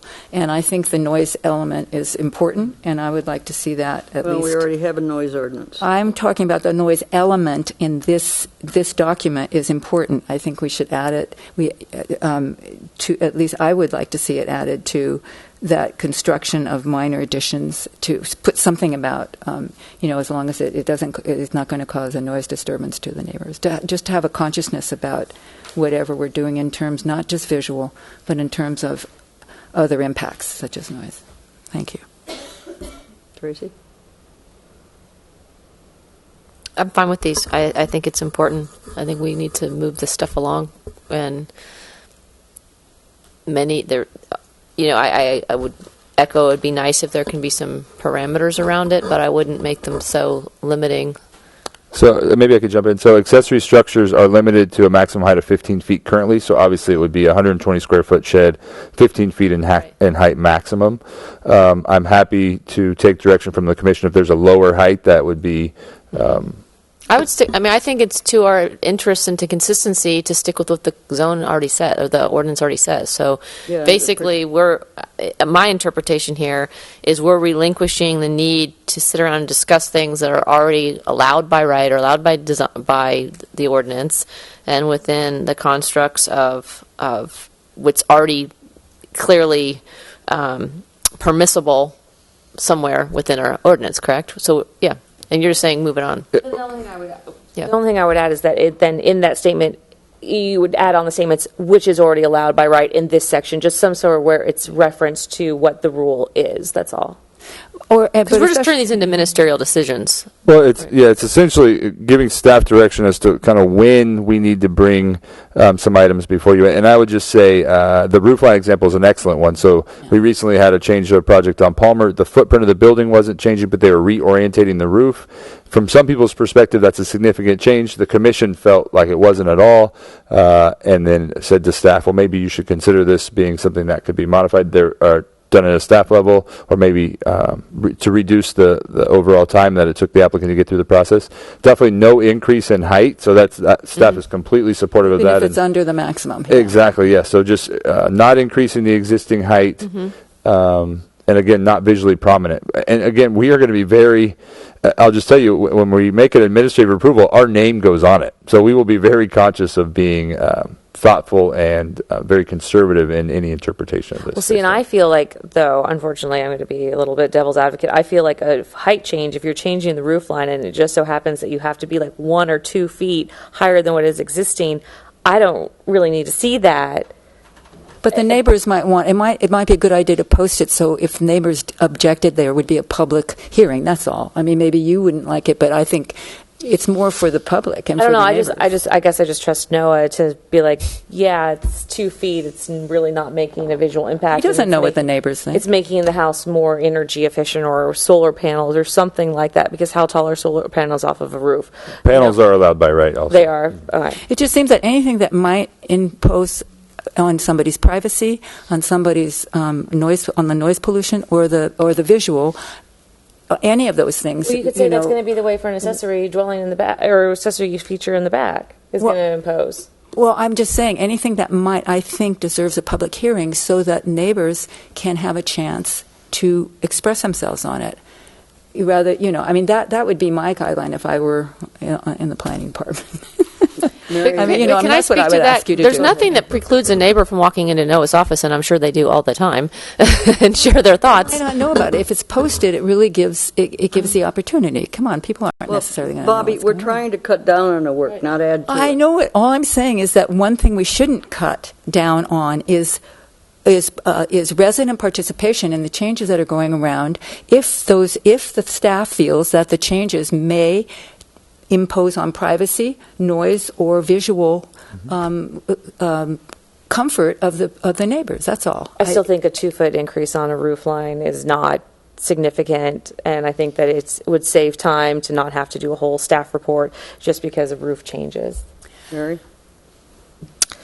Yeah, I'm certainly in favor of streamlining. I thought that Palmer case was a perfect example of something that took a lot of your time, took none of our time because we had nothing to say about it, and delayed those people. And it's for me, it's kind of the test of, would it really matter to us? Would we really deny something if the roof went a foot taller, particularly if it was, it's not a variance. And where I really struggle, I definitely, new buildings, yes. I mean, because that's when you're making the initial decision. But when you, and some exterior additions maybe, and maybe it relates to the orientation to neighboring lots, but every alteration and modification to the outside, first of all, we're not design professionals. And whether something should be red or blue or green, we don't really have the standards to address that or the expertise. And those are the things that I would try, to move into a different category. I'm wondering, I'm trying to look at how this relates to the zoning. For instance, when you get to the zoning district we have, where you have a minimum lot size of an acre, could you even in that district move more things into your category? Because in theory, they're also not really visible to the neighbors. Yeah, if it's not going to bother the and neighbors. Pardon me? If it's not going to bother neighbors, yeah. And in a case like that, if one of our standards is, what is the character of the neighborhood, you don't exactly take in all the houses in a 10-acre swath and try to make a design decision. So, I guess I'm in favor of loosening this up to the extent that it makes sense. And maybe you just give notice of these like you give notice of your determinations. And if somebody has a real issue with it, then what does that mean? Say what you mean. When they make an administrative decision, it appears on our agenda as a determination that's been made by the staff. And, maybe as part of modifying this and loosening up the exemptions, they would be reported. And then if somebody has a real issue with them, a neighbor or something. If they're checking them, yeah. That sounds like a reasonable thing to do. Again, I'm not concerned about the design at all, personally, but it's just the anything that might be intrusive. Completely understood. You understand, okay. And I will say we have been asking individuals to completely enclose their pool equipment as they've come forward. Because of the noise. Okay. And I agree with that. Do I hear a motion? Well, Are we making some changes to this list, or what are we doing? Are we just giving you suggestions? You're going to come back to us? Is there a motion even? To me, this is very clear direction. I could come back if needed. I feel like I kind of have a good. We don't need a motion for it? I don't believe so. I just needed direction to kind of just make, basically checking the temperature of the commission to see if they're supportive of some of the staff's concepts, and then obviously if there's specific cases where you could feel that this could have also qualified for an exemption, those types of things, staff will take that and kind of build on this discussion. Just make Can I us ask one all happy. Clarifying question around what Mary suggested. Where will we know the outcome? Where does that get documented? Well, so that's the outcome of this conversation. No, the outcome of just in thinking about it briefly, I was imagining if we approved a shed building permit, I may not bring that to you. If we approved, modification of a door, installation of a dormer, that could just be something that's included in a little bit of a spreadsheet that we can keep rolling into the Planning Commission agenda.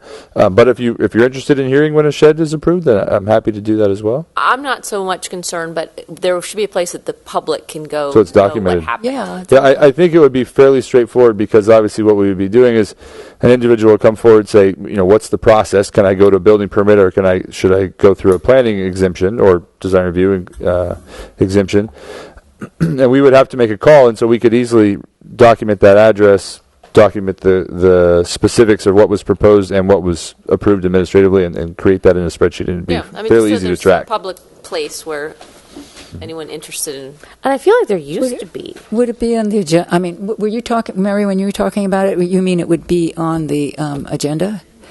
Well, that those decisions would be when administrative determinations are made, they appear on our agenda now. Right. So that's already happening. A call on a use permit or something, because that's the way we now, at least one way, give public notice to people. Yeah.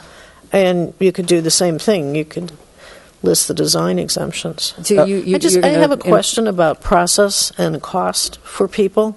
Can you compare, going your, what was that term the guy used the other night? Rapid permit route. Oh, right. What does this mean to the person who's being reviewed in terms of time and cost? For the building permit, or this process? Just design review. There must be a fee. Are they paying the same fees? Is the time? I assume the time is considerably compressed. So a design review exemption is $1,000. Design review for a residential project is $3,700, plus $600 for the public hearing notice, so $4,300. Design review for a commercial project is $9,000. The staff time, unfortunately, we haven't, and this is something that we're going to experiment with also, is that there's not a reduced analysis for an exemption versus design review. So although the fee expects a reduced process, generally it doesn't speed up the process as far as the applicant getting to the commission. Obviously, a less technical project that qualifies for an exemption requires less review, and so generally we get it to the commission within a couple months. But literally, if staff can act on the installation of a dormer into an existing home, it will literally save an individual a minimum of $1,000 and 2 months of time, and that's a minimum. So this is a significant step in streamlining the process for our applicants and our citizens who are just making improvements to their homes, and based on this conversation, at relatively little cost to the overall process and availability of the information. All right, and to clarify, the outcome of this discussion is that we're giving you more things that don't require an exemption. Exactly. That's exactly right. Right. You're right. What does that do to your more things that can be approved as an exemption? So it will probably result in a little bit less fees, but that'll result in less staff time that's needed. And one of our staffers is a consultant who kind of, we brought her on because we need to ramp up time, and we can reduce her hours if we have less work. So that's the benefit of using consultants. And you're going to incorporate that thing where your ministerial decisions will be available to the public in time. That's correct. I think we should at least try this for 6 months and see what happens. Yeah. And of course, we can revisit this as needed, and that's right. It's a fluid process. When we start doing some of this, if we ever get this general plan, when we start doing some of the code reviews and stuff. 100%. Is there a time tonight when we can just make a comment? I'm going to do the department report next. I'm happy to hear a comment. But. Okay, I would like to make a comment when you do that for Grace, actually. For some reason, I'm terrified. No, you won't be. Well, maybe you will. Can I go home? I know, Grace, leave now. Oh, this is Mary can be chair for a hot moment on our last meeting. I don't think so. Mary Do needs I to have get home more? I'm like anyway. going down in flames tonight, so, you know. What time are you leaving in the morning? Okay. Okay. What time are you leaving? She's running away tomorrow. Yeah, I'm leaving tomorrow morning. All right. So department report, last item on the agenda. First, I just want to thank Mary Koberstein, Commissioner Koberstein, for all of her help and work in serving on the commission. This is her last meeting. Wow. So I just want to say congratulations on your election and thank you very much. Thank you. She, not only this, but she meets with me regularly and the chair and comes in and really, you do a great job really trying to understand the issues, and it's appreciated. Also, the December 20th meeting is on. We were kind of going back and forth. It's not going to be quite the agenda we anticipated, but there will be several small level projects that we'll be trying to get through. And staff is going to try out a reduced staff report format for the exemptions that are on the agenda, and we welcome your feedback and input on that. They're very straightforward projects, so we thought it'd be a good opportunity to try that. And over the weekend, myself, Commissioner Monette, and Commissioner Parker attended the Sonoma State Planning Commissioners Conference. They had an excellent presentation on general plan updates, which was very apropos. Also, a general presentation from the head of the ABAG, Association of Bay Area Governments, just regarding demographics and interesting trends that the Bay Area in general is seeing. And then a good presentation on updating sign codes from an attorney who has very, very excellent knowledge on that topic. And so I provided those slides, the presentations to staff, and I'll provide them to the commission as well, so that you're all available to read that information. Already, yes. Oh, Good. And that's it. Just wanted to provide that information. And I have two things. One, I need the wham ambulance because you're leaving. But I'm really glad that you are. It's a very bittersweet thing. But I will miss you a lot. But the other thing, at this conference, they said 10 to 15 years is not unusual for a general plan to take. Am I right? I was very relieved to see that West Hollywood took 25 years to update their general plan. So we are not in the running for any records. It's a little different than significantly different. But we're only at 10, so there you are. I just thought that I was surprised to hear that, and I thought we should know that. It's not surprising. It takes that long for lots of places. Meeting's adjourned.